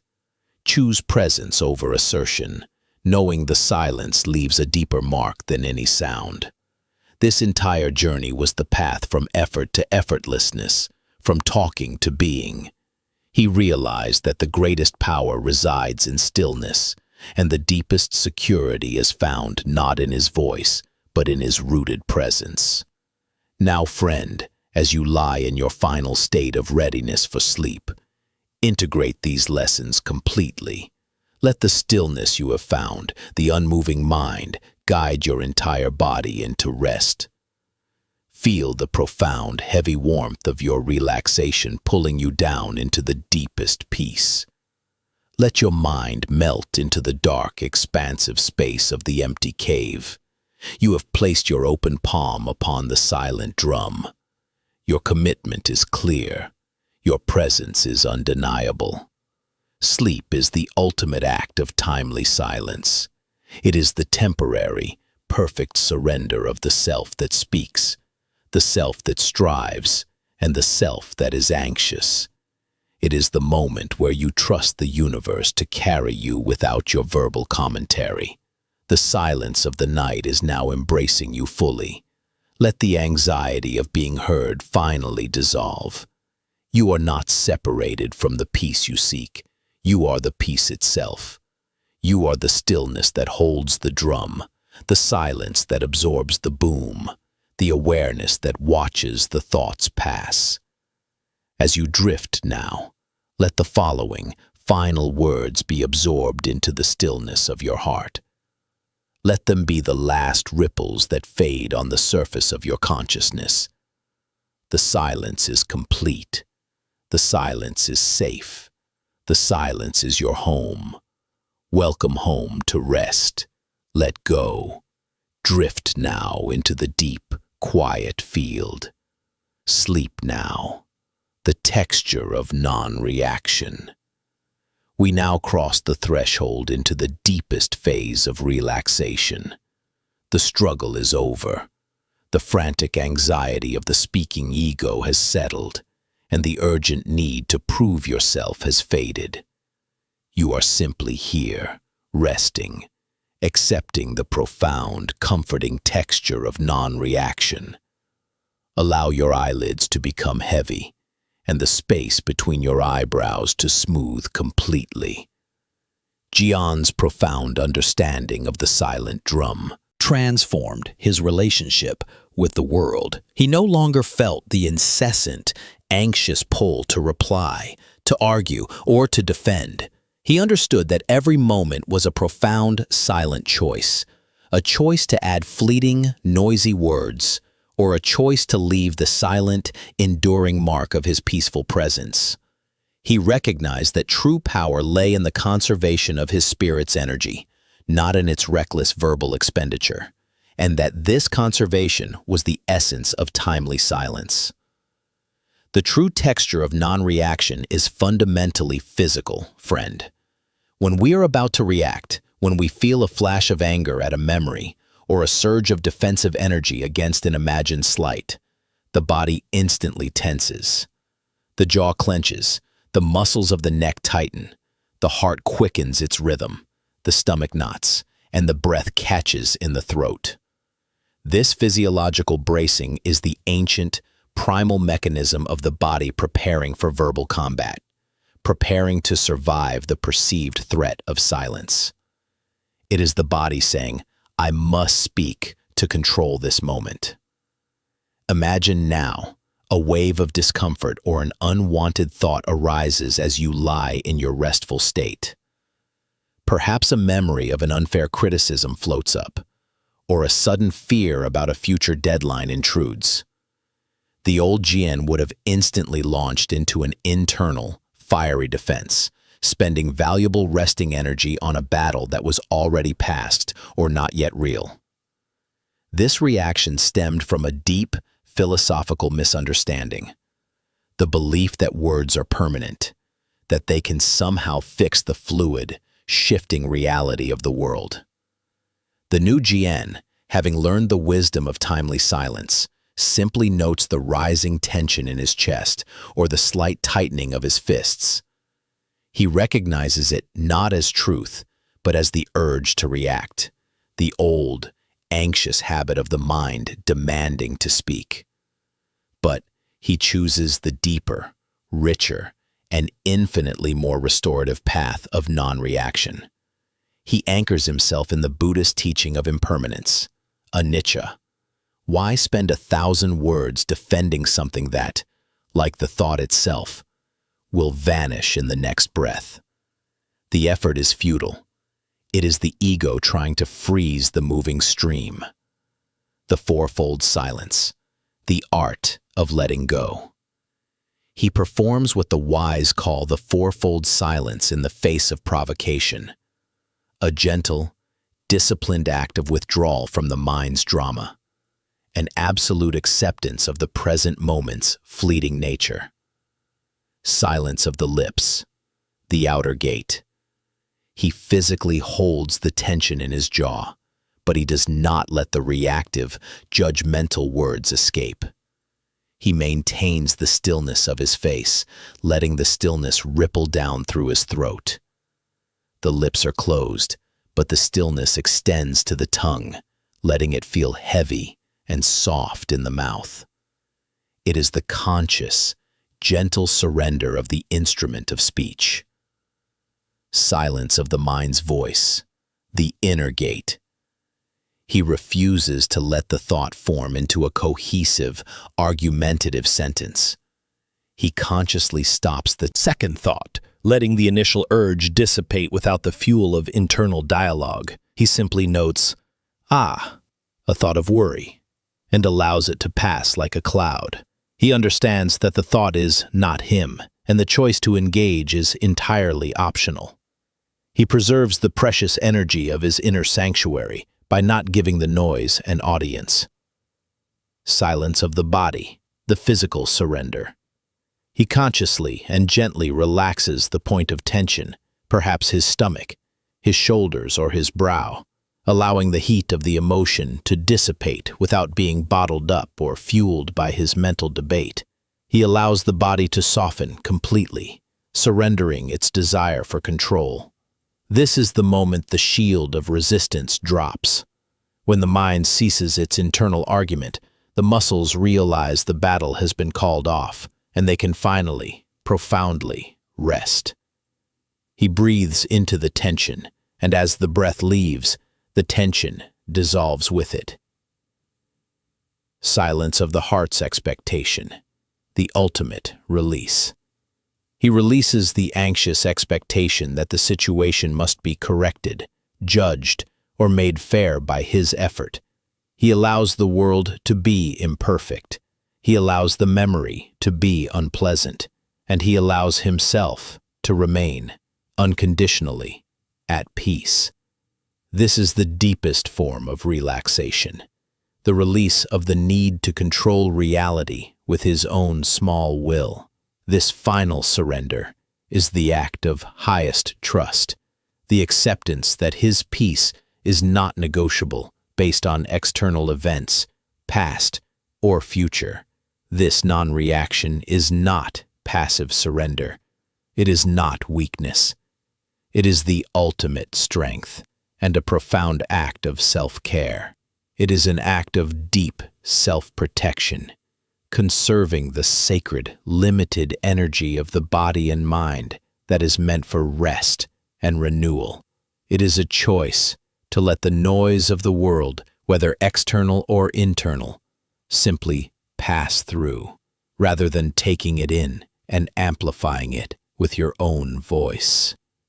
The soft atmosphere of stillness. Think of the texture of the air when you choose silence instead of confrontation. When two people meet and one offers a sharp word, the anxious, habitual response is to offer a sharp word back. This creates a brittle, agitated atmosphere, like dry leaves crunching underfoot, or shards of glass vibrating with sound. But when a sharp word or a challenging thought is offered, and the wise one chooses timely silence, the atmosphere remains soft, pliable, and peaceful. The sharp word hits the stillness and simply dissolves, unable to find purchase, unable to ignite a fire. This silent peace is the atmosphere Jian carried with him into his days.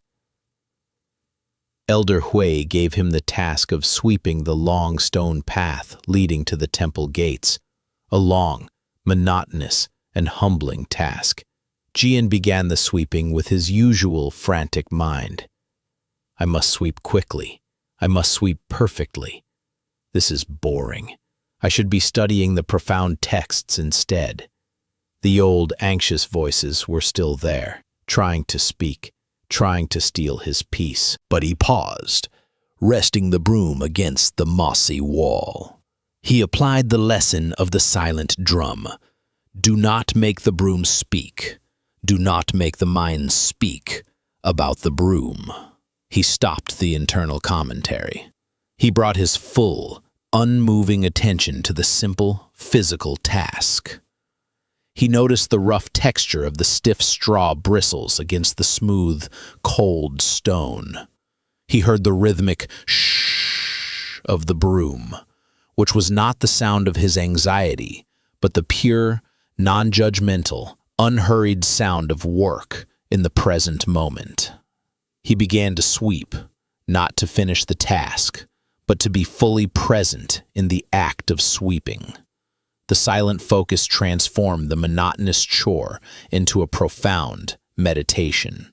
His breath became long and deep, syncing perfectly with the rhythm of the work. His shoulders relaxed. The anxiety that the task needed to be perfect or that his time was being wasted completely disappeared. He was simply Jian, the sweeper, here and now. This silent action, rooted in non-reaction, brought him a deeper sense of wholeness and relaxation than any spoken realization ever could. The final surrender to the moment. This is the key to deep relaxation, friend. It is the realization that your peace does not depend on the perfection of your circumstances, but on the perfection of your non-reaction. You do not need to solve every problem that your mind presents to you, and you certainly do not need to reply to every worry that floats up. The path to deep rest is not paved with answers, but with gentle, repeated surrender to the vastness of the moment. The mind, when silent, is no longer a cage. It is the boundless sky. The thoughts are merely birds passing through. You do not need to capture them, name them, or argue with their direction. You simply watch them go, secure in the knowledge that they cannot disturb the vast, unmoving clarity of the sky itself. As you lie here now, let your focus settle on the texture of your own experience. Feel the deep, sinking comfort of your body in the darkness. If a problem or a concern arises, notice the subtle, tightening urge to react, to mentally plan, to argue, and then consciously apply the fourfold silence. Do not speak the argument in your head. Do not allow the physical reaction to take hold. Simply breathe in, and as you breathe out, release the need to engage with the noise. Let the world be as it is. Let the day be as it was. Let your mind be as it is. Choose the profound, soft texture of non-reaction and sink further into the deep, restorative peace that is already yours. Let your entire body welcome this complete, beautiful surrender to stillness. Feel the heavy warmth of relaxation pull you down, down, down into the deepest peace. The speaking self is silent. The anxious self is resting. The essential self remains whole and at peace. Drift now into the deep, quiet field.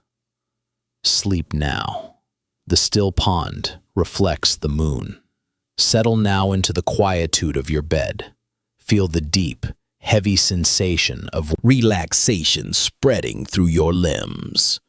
From the crown of your head down to your toes. Your mind has released the need to argue, to defend, or to react. You are simply here, resting, accepting the vast open space created by your profound conscious choice of timely silence. Let the weight of the day slide off your shoulders and chest, sinking into the peaceful foundation beneath you. Tonight, we turn to one of the most classic and tender metaphors in Zen teaching, a metaphor that dissolves the illusion of a permanent separate self. The mind as a still pond. Imagine your consciousness as a wide, ancient pond, limitless and deep, nestled within a quiet, protected forest. This pond is perfectly transparent. Above this pond, the full moon of reality, the pure, unconditioned truth of existence, the original face, is shining down. This moon is constant, peaceful, and perfectly illuminating. It represents your true, essential nature, waiting patiently to be revealed. When Jian first arrived at the hermitage, his mind was not a pond.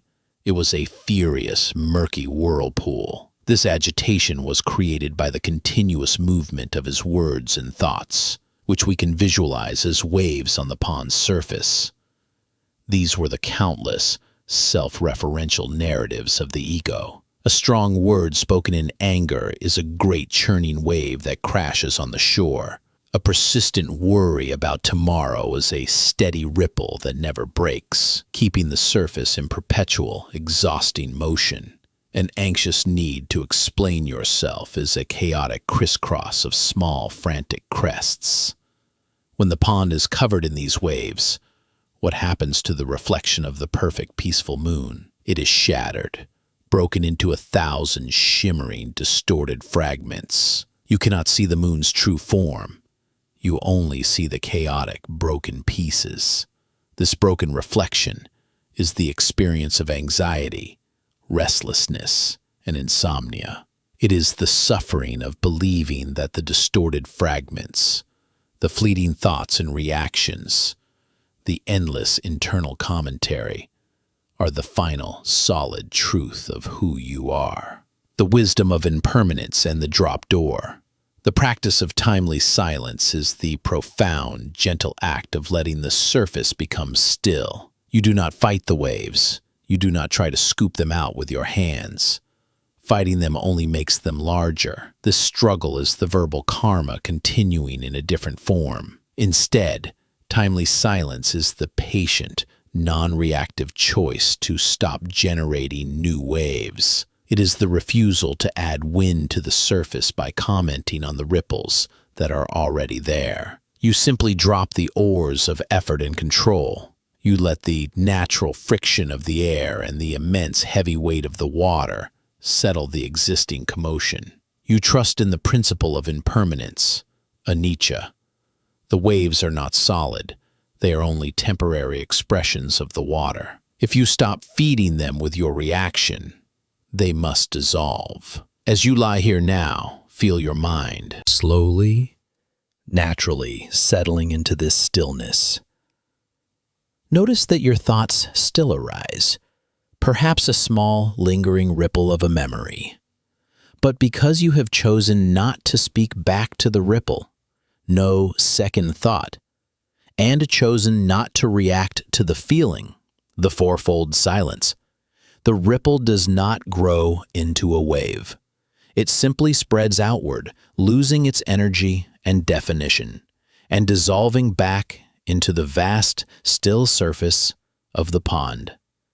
It becomes absorbed by the silence. This dissolving is the key to rest. Every time a thought vanishes without your internal, anxious commentary, the pond gains more stillness, and the fragments of the moon begin to coalesce. You are not losing consciousness. You are gaining unbroken consciousness. The anchor of the master's breath. This is where the profound physical benefit of deep, slow breathing comes in. The breath is the master's gentle guidance system, physically pulling the body and mind into alignment with the stillness of the pond. Elder Hui taught Jian a simple, silent rhythm of breath that became his ultimate anchor in the stilling process. Let this be your guide now, friend, deepening your relaxation. Breathe in, slowly and deeply through your nose. Imagine the breath flowing down to the very base of the pond, touching the ancient silt at the bottom. As you breathe in, say a silent word to yourself, an internal, unhurried whisper. Stillness. Feel the breath expand your belly, not just your chest, grounding you to your bed. Hold the breath gently for a moment. In this pause, Feel the complete, unmoving potential of the water. This is the moment of timely silence, the peaceful gap between the incoming and outgoing thought. Breathe out completely and slowly through slightly parted lips. Imagine the breath sweeping away any dust or debris on the surface. As you breathe out, say the silent word, release. Release the day. Release the effort. Release the tension held deep in your core and your jaw. Let this rhythm become your entire world now. Breathe in, stillness. Breathe out, release. This slow, silent breath is the essential antidote to the nervous system's anxious chatter. It is the physical manifestation of timely silence.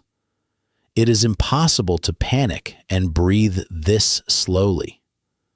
The breath guides the mind and the body into a unified state of profound relaxation, a state where the pond is ready to reflect the truth.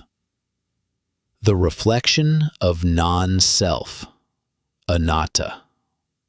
Jien spent many hours by the real monastery pond performing this breath meditation.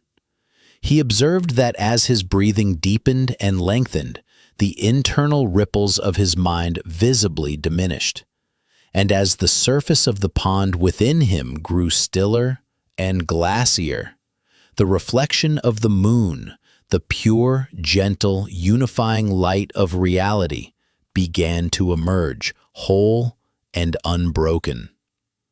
It was in this moment of perfect reflection that Jien understood non-self, anatta.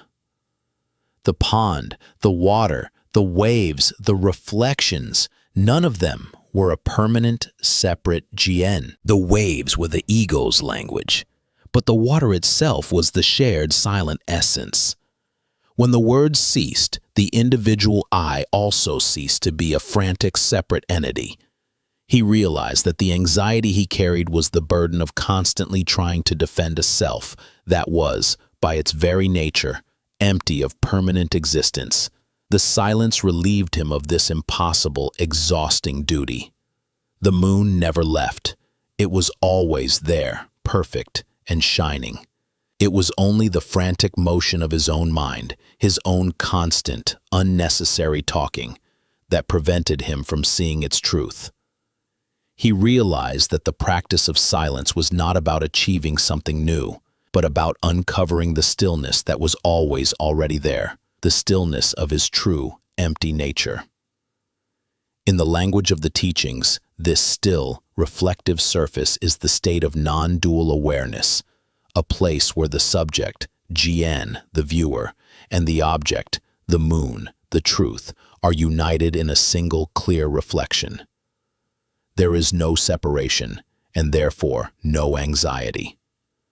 The still pond is the ultimate silence, the silence that is full of truth, which offers the deepest possible rest, the final descent into sleep. Allow the vast, cool stillness of the pond to enter you now. Let the water of your mind become heavy and quiet, sinking deeper into its own depth. Feel the immense, gentle weight of the water pressing down on any lingering ripples of worry. Your body is deeply relaxed. Your heart rate is slowing, syncing with the long, patient rhythm of your breath. Your mind is quiet, watching the pure, unbroken reflection of the peaceful moon. You are safe. You are whole. You are resting not just in your bed, but in the timeless stillness of the still pond. This profound, watery relaxation is the final preparation for the absolute peace of peaceful sleep. Let the silence of the night settle into the deepest parts of your being.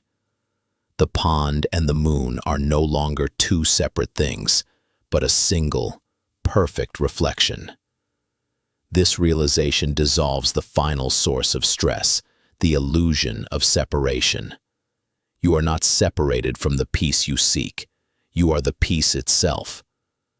Your final surrender is the acceptance that your body is resting. Let your mind rest with it.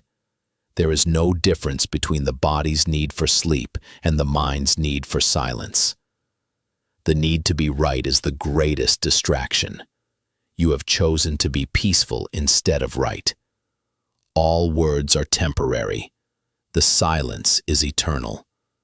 Choose the eternal.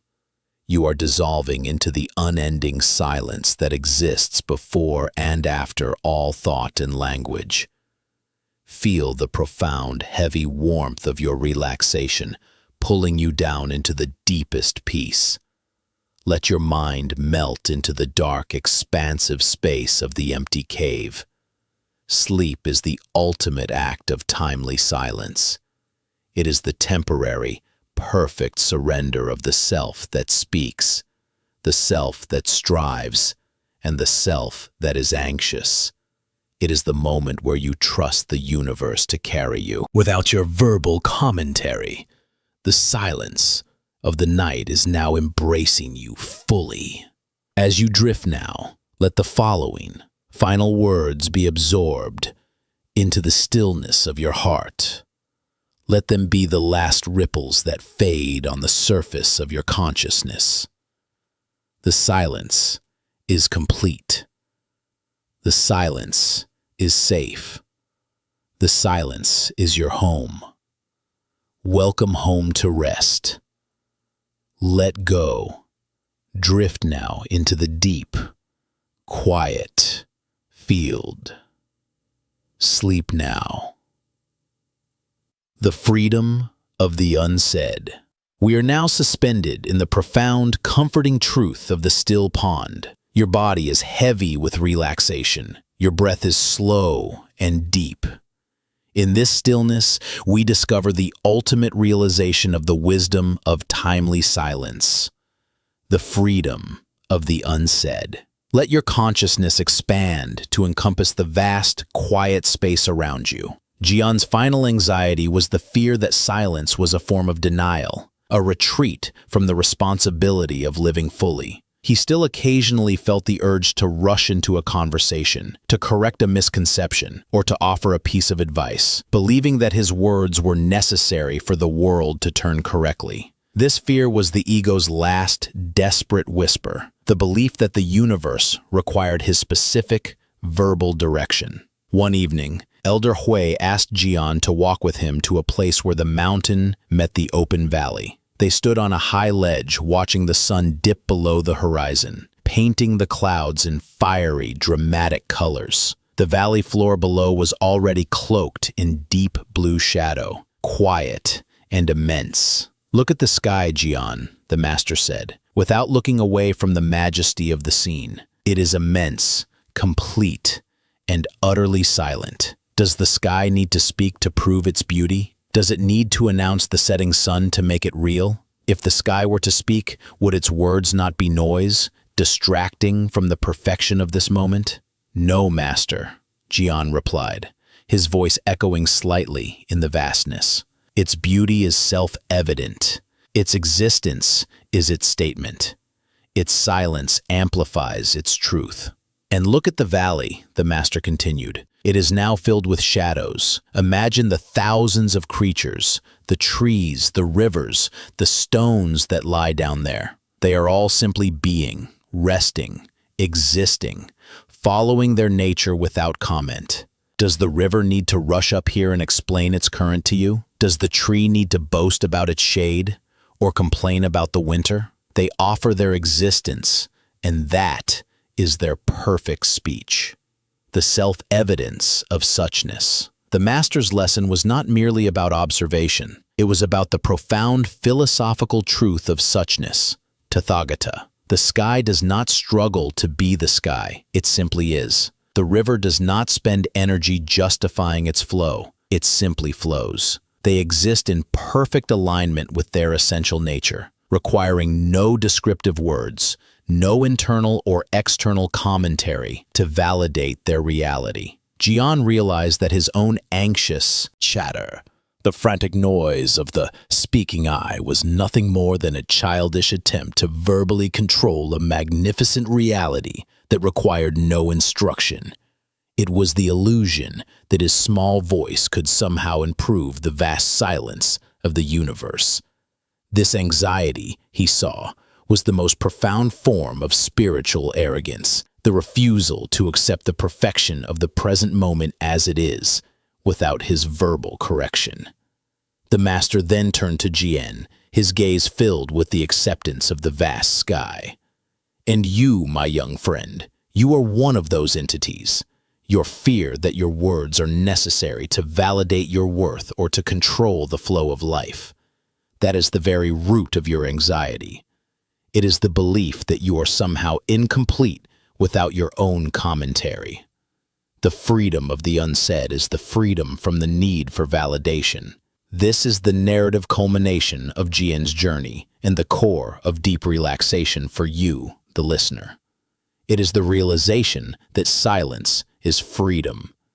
The energy previously consumed by the verbal ego is now returned to the deepest, most restful parts of your being.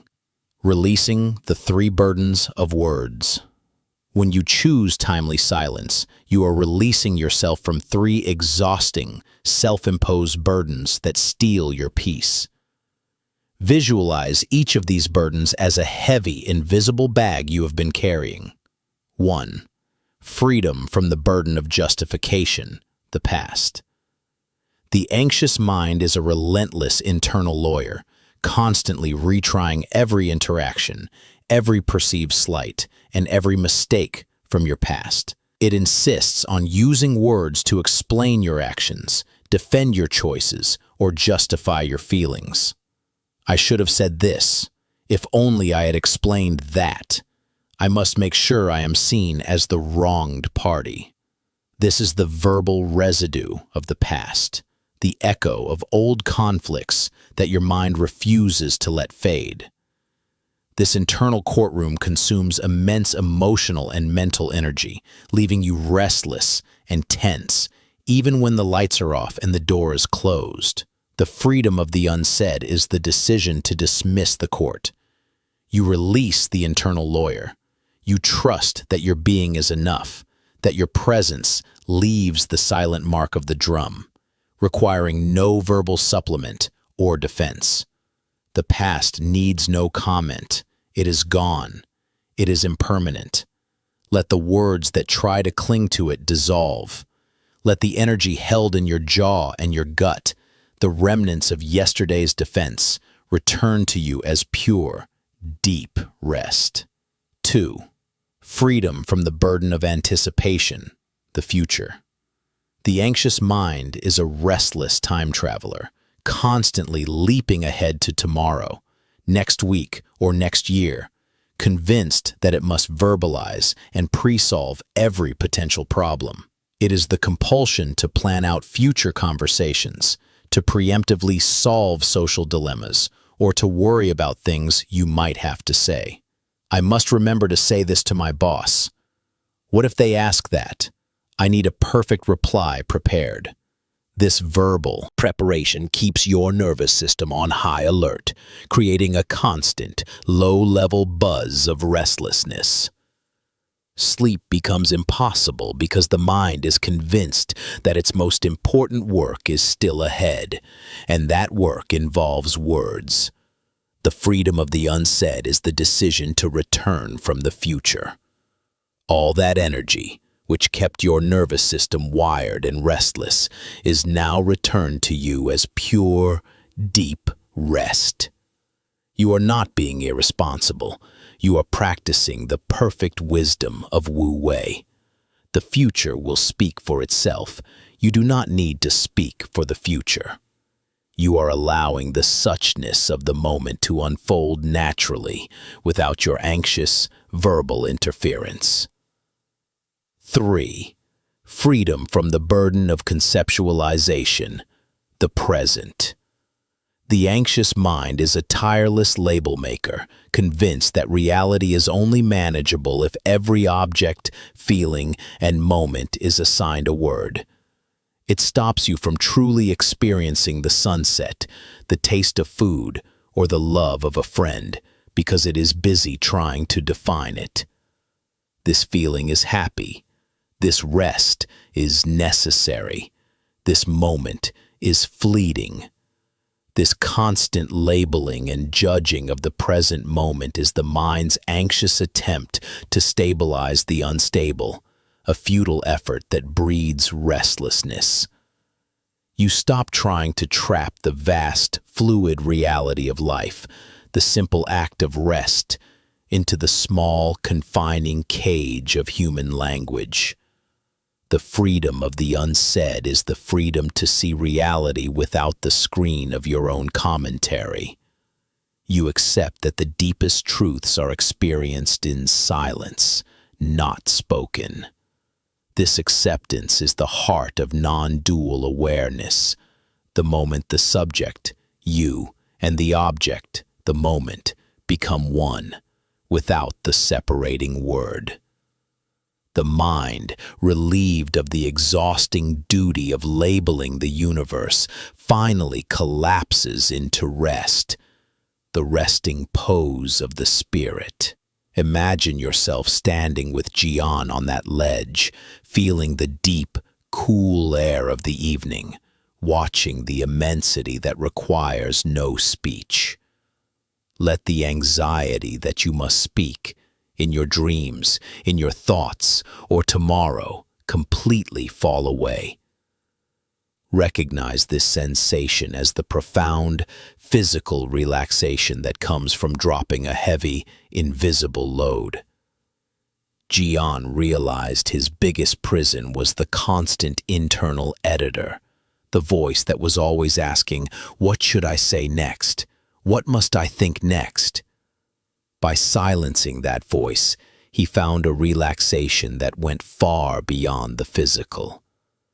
It was the relaxation of being utterly accepted by the universe, exactly as he was, without explanation.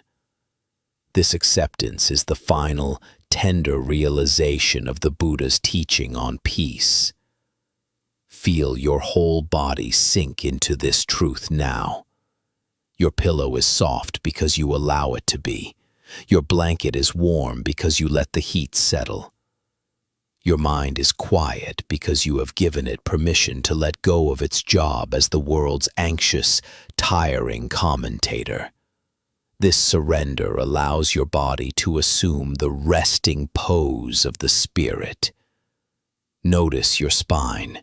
It no longer needs to be rigid and alert, ready to defend a position. Let it soften into the mattress. Notice your hands. They are not clenched to grasp control, but open and soft, accepting the stillness. Your face, the mask of the anxious eye, has dissolved, leaving the serene, smooth expanse of your original face, unburdened by expression or defense. There is nothing you need to say now. There is nothing you need to prepare for. Your rest is sacred, and it requires no justification. Final affirmations. Trusting the silence. As you lie here, repeat these simple silent affirmations, breathing in the profound truth of the unsaid. Let the words resonate quietly in your heart, not in your ears. Breathe in slowly and deeply, filling your whole being with the silent, vast expanse of the sky. Breathe in. I am enough. I am complete. Breathe out. I release the need to speak, the need to prove. Breathe in, embracing the acceptance of the still pond. Breathe in. I am free from the burden of words. Breathe out. I surrender the fear of silence. Breathe in. connecting with the silent, self-evident truth of the silent drum. Breathe in. My existence is my statement. Breathe out. The universe requires nothing more. Let this freedom, the freedom from the chains of your own anxious words, carry you now. This deep relaxation is the final heavy layer of peace before you enter the quiet field of sleep. Trust the silence. It is not empty. It is full of the light of the moon, reflected perfectly in the stillness of your pond-like mind. Sink deeper into the beautiful, unsaid truth of your own resting being. The silence you have cultivated is the deepest form of communication, a testament to your peace. Let that peace be your final resting word. The struggle is finished. The conversation is ended. Welcome home to the freedom of the unsaid. Let go. Drift now into the deep, quiet field. Sleep now. Part 9. Breath of the unmoving mountain. Settle now into the quietude of your bed. Feel the deep, heavy sensation of relaxation spreading through your limbs, from the crown of your head down to your toes. Your mind has released the need to argue, to defend, or to react. You are simply resting in the vast, open space created by your profound conscious choice of timely silence. Let the weight of the day slide off your shoulders and chest, sinking into the peaceful foundation beneath you. We are now suspended in the profound, comforting truth of the still pond. Your body is heavy with relaxation. Your breath is slow and deep. In this stillness, we discover the ultimate realization of the wisdom of timely silence, the freedom of the unsaid. Your mind, having relinquished the need to argue or prove its existence, is no longer a turbulent pond, but a great unmoving mountain. The breath of the unmoving mountain. Elder Hui had one final, subtle instruction for Jian before his departure, the practice of the unmoving mountain breath. This was the ultimate teaching on integrating the inner silence into the physical, living form, transforming the nervous system from a state of alert defense to one of profound repose. The mountain, in the Zen teachings, represents the immutable, unwavering nature of reality. It stands firm against the loudest storms, the biting cold of the changing seasons, and the relentless passage of noisy time. It does not argue with the wind, nor does it complain about the rain. It does not boast about its height or fret about erosion. It is simply present, embodying total equanimity, upekkha, a perfect silent balance that nothing can disturb. Your body, friend, is now that mountain. You are not striving, you are not moving. You are resting with the quiet dignity of a mountain that has stood for millennia.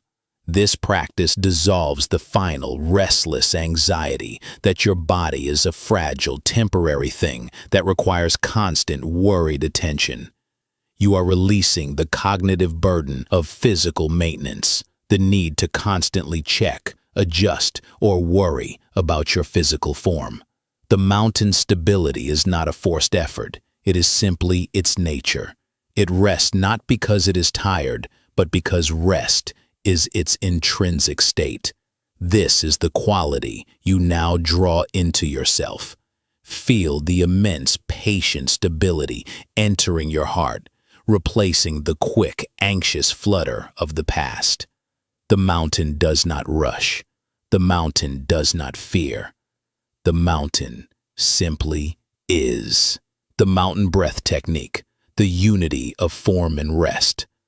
This technique is designed to anchor the final vestiges of your awareness into the deep, foundational peace of the body, preventing any last-minute mental wandering or physical tension. It is the final, deep stage of relaxation, integrating the stillness of the mind with the stability of the physical form. The in-breath, gaining strength and solidity. As you breathe in slowly and deeply through your nose, imagine you are drawing the strength and solidity of the mountain into your core. Feel the air enter your body and travel down to the very base of your spine, rooting you deeply to the earth. The air is cool and refreshing, reinforcing your foundation.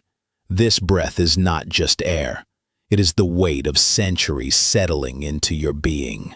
Visualize the dense, heavy granite, the immovable stone, becoming your bones.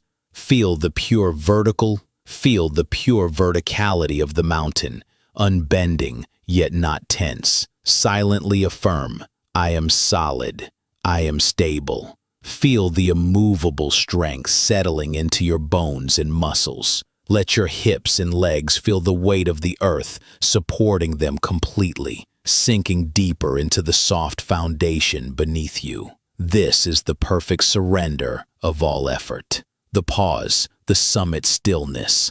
Hold the breath gently for a brief, perfect moment. This pause is the moment of pure silence at the summit, the pinnacle of non-reaction. Up here, above the tree line of human noise, there is no sound, no argument, no need for justification. There is no past, no future, only the perfect present stability of the mountain peak. The pause is the essence of timely silence made physical, a moment where the flow of existence stops, resting perfectly in itself. In this silent gap, you are whole. Your mind is unmoving. Your body is utterly still. The exhale, releasing the summit's burdens. As you breathe out completely and slowly through slightly parted lips, imagine releasing all the surface tension, the small, loose rocks, the anxiety, the unnecessary worries, the melting snow, the shallow, frantic thoughts, down the slopes of the mountain and out into the vast, indifferent valley. Release the tension from your forehead, your jaw, your hands, and your shoulders. The breath carries away the last remnants of verbal karma, the stress accumulated from striving. Silently affirm, I am free, I release. Let the sound of your breath be the gentle, non-reactive sigh of the green mountain, shedding its temporary burdens. Every exhale is an act of surrendering the struggle, deepening the rest. This mountain breath dissolves the anxious notion that you must defend your existence. The mountain does not defend itself. It simply is. Its solidity is its defense. Its persistence is its statement. It exists without the need for verbal proof. And so do you. Every exhale is an act of surrendering the struggle, deepening the rest. Jian's final walk, the integration of form. Jian practiced this breath as he prepared to leave the hermitage. He realized that for weeks he had been walking, sitting, and working, but his mind was always tense, ready to flee or fight. Now, as he walked the path for the last time, he felt his feet connecting with the earth not as a transient traveler whose journey was filled with anxiety, but as an extension of the mountain itself. He noticed the old habit trying to assert itself. I must hurry to catch the noon transport. What if I forget my books? What will I tell the villagers when they ask where I've been? These were the anxious, verbal ripples of the old self. But with the mountain breath, he simply rooted himself. The anxiety of the journey, the worry about the future, the burden of having to plan what to say upon returning home, all dissolved into the mountain's profound, unmoving immobility. His feet moved with a slow, deliberate weight. His shoulders were wide and relaxed. He was no longer walking to a destination. He was simply being present in the act of walking. He realized that the true anxiety of the journey lies not in the distance, but in the mind's continuous verbal commentary about the distance. By becoming the mountain, the entire journey, whether a step or a lifetime, became a state of continuous rest. His whole being was simply resting in itself. The lesson of the empty cave: emptiness as ultimate rest. The master brought Jian to a small cave carved deep into the base of the mountain. It was empty, dark, and utterly silent. A space that had remained unchanged for countless years. The air inside felt cool and ancient. "Look inside, Jian," Elder Hui instructed, his voice low and intimate, filling the space without breaking its silence. "The mountain is solid and unmoving, but it is also full of empty space, the cave. The solid mountain gives the cave its form, its boundaries, but the cave's true purpose and nature is its emptiness." He explained the deep philosophical meaning. This emptiness, sunyata, is not a void, but a vast, silent space that can hold everything without being affected or defined by anything. It is the core of non-attachment. It can hold the sound of the wind without speaking, the light of the fire without glowing, and fear or sorrow without trembling.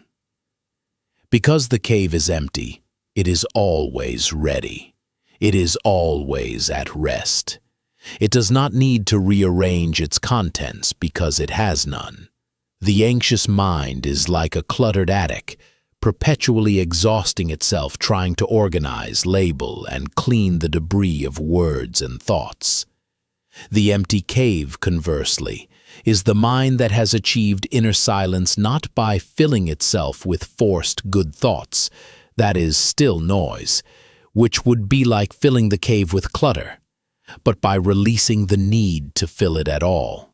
The thoughts that arise now are like birds flying past the cave entrance. They do not land, they do not stay, and they do not disturb the vast, quiet emptiness within. They pass through the cave's stillness and vanish into the night. This is the state of final, absolute relaxation. The mind is empty, sunyata, but the body is solid, the mountain. You are a solid mountain with an empty cave. This unity of solidity and emptiness is the greatest peace, the final surrender of the anxious, speaking self. The union of solidity and space.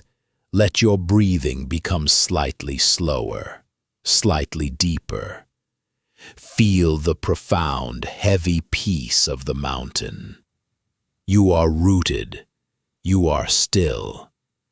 You are free. The mountain does not rush. The cave does not fear.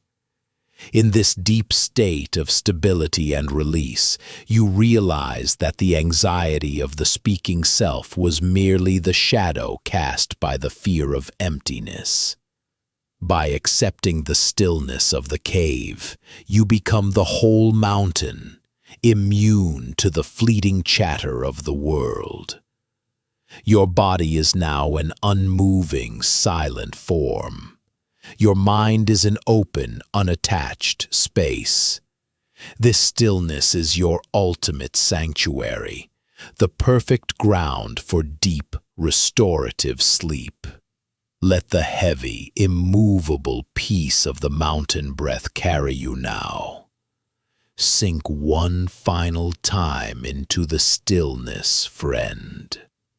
Feel the gentle supportive pressure of your bed beneath you. This physical grounding is the base of the mountain. The silence in your head is the vast, holding space of the cave. You are perfectly balanced between form and emptiness, between being and non-being. This is the deepest rest. The final word has been unsaid. The final defense has been dropped. The final fear has been released. Trust the stillness. Trust the weight. Trust the breath. Let go of this. Last fragments of the day. They cannot reach the mountain. They cannot disturb the cave. Drift now into the deep, quiet field of the unmoving mountain. Sleep now. The unending silence. The mountain is solid. The cave is empty. The pond is still. You have found the deepest, most secure form of relaxation. The tranquility that comes from choosing silence over speech and rest over reaction. This final silence is not the end of your being, but the beginning of an absolute, unbounded peace, the natural state of the mind when it ceases to strive and to speak. Jian stood before Elder Hui one last time, completely silent. There were no questions left, no words of thanks, and no promise of future efforts. His stillness spoke volumes, a silent echo of the entire Dharma. He had achieved the ultimate communication by choosing not to communicate. The silence itself had become his final, complete statement. Go now, Jian, the master said softly, a gentle smile resting on his lips. You have learned that timely silence is the foundation of all wisdom.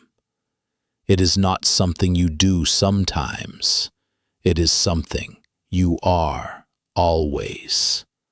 It is the vast, hidden ground of your existence, the very fabric of reality itself.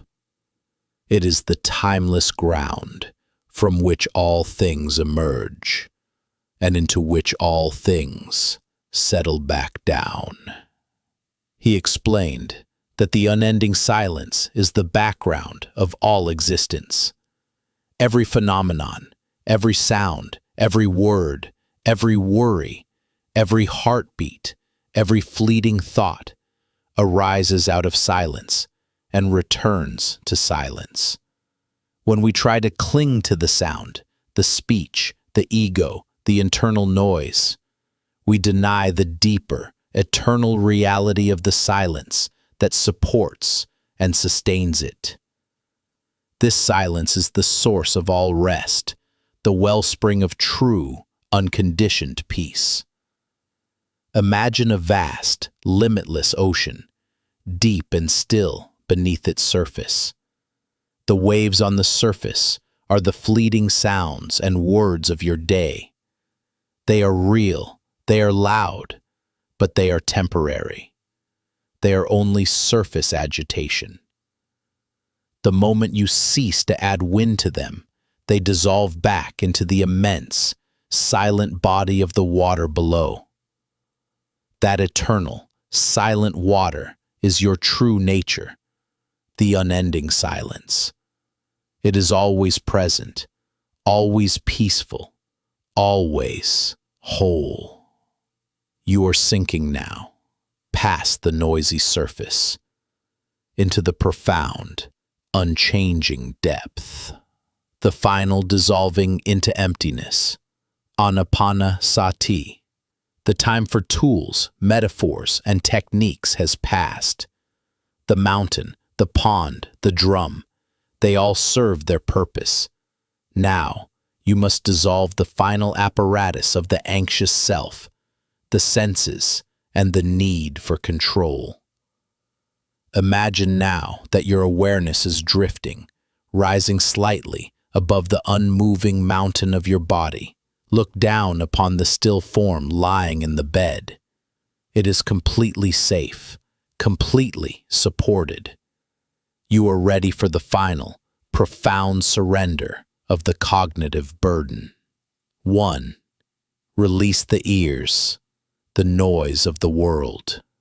Let go of the need to hear.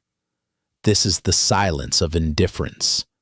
Let the sounds of the night, the distant traffic, the gentle hum of the house, the clock's tick, simply be part of the vast, indifferent silence. They are not disturbances. They are whispers, carried on the wind of the silence.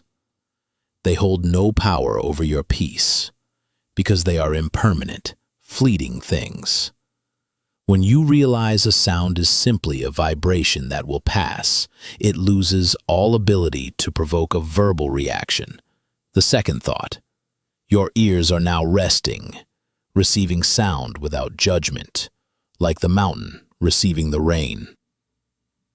2. Release the mind's eye, the noise of the past and future. Let go of all images, the still pond, the mountain, the cave, the memory of the day. These were beautiful tools for finding focus, but now you no longer need them. Let the screen of your mind become dark, featureless, and infinite. This darkness is not empty space. It is plenum void, the vast, quiet space of sunyata, emptiness, that is full of potential. You are releasing the visual and conceptual clutter that keeps the frontal cortex active and anxious. You are letting the inner projector, the mind's endless storyteller, finally power down. Your brain is now resting in the cool, silent dark of the cave. 3. Release the breath, the noise of control. The mountain breath was your anchor, guiding you through the storm, but now the storm is over. Let your breath become shallow, natural, and effortless. Your body knows how to breathe without your thought or guidance. You are completely safe to let go of this final act of conscious control. The breath is now merely a subtle wave on the surface of the great silent ocean of your being, a gentle reminder that life continues effortlessly without your direction. The breathing is doing itself. Your control center is now resting. This is the deepest, most subtle form of timely silence, the surrender of the last remaining effort. As Jian walked away from the monastery, he realized he was carrying nothing. The true journey had been the dismantling of the internal equipment, the voice, the judgment, the defense mechanism that he thought he needed to survive. Now he was light, the energy that used to fuel his constant internal speaking. Prapancha was now pure, unburdened being, ready to merge with the tranquility of the night. The unspeakable bliss, sukha, and non-duality. This silent state is not merely the absence of trouble. It is the presence of sukha, a profound sense of ease, well-being, and quiet bliss. Imagine reaching the cool, clean water at the bottom of a deep well, far beneath the heat and dust of the world's surface. That clean, refreshing feeling is sukha. It is the self rejoicing in its own unburdened existence. The greatest anxiety of the ego is the fear of non-existence. By choosing to let the speaking self dissolve in the silence, you discover that what remains is not nothingness, but pure, unqualified peace. In this final stillness, you experience non-dual awareness. There is no you fighting the noise. The one who is observing and the silence itself become one.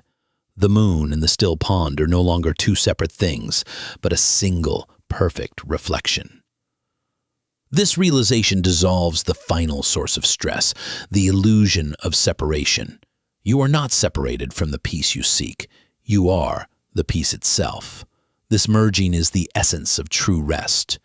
The boundary between your resting body and the immense supporting darkness of the night has softened and dissolved. There is only rest. There is only silence. There is only peace. The final surrender, the vow of unending silence. Your final surrender is the acceptance of the complete truth of the journey you have taken. Let these affirmations sink into the unending silence of your being, sealing the lessons learned. The stone is resting.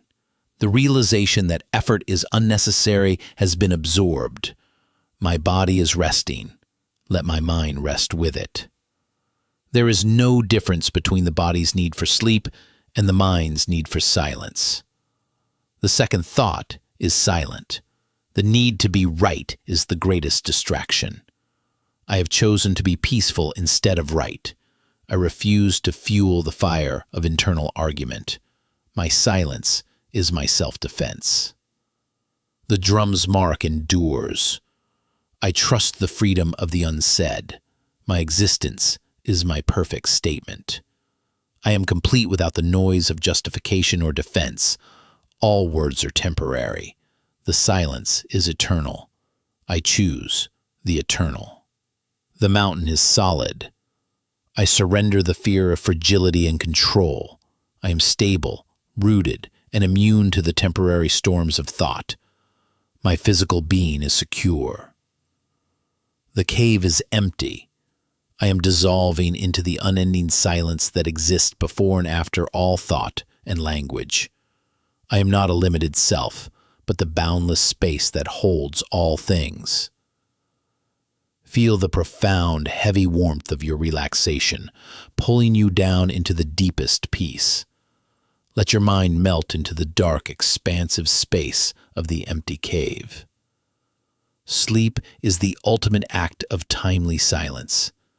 It is the temporary, perfect surrender of the self that speaks, the self that strives, and the self that is anxious.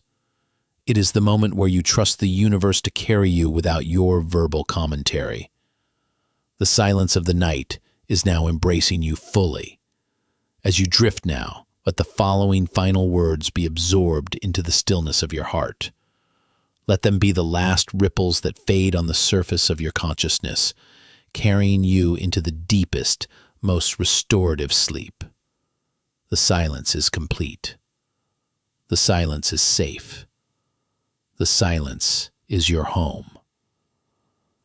Welcome home to rest. Let go. Drift now into the deep, quiet field. Sleep now.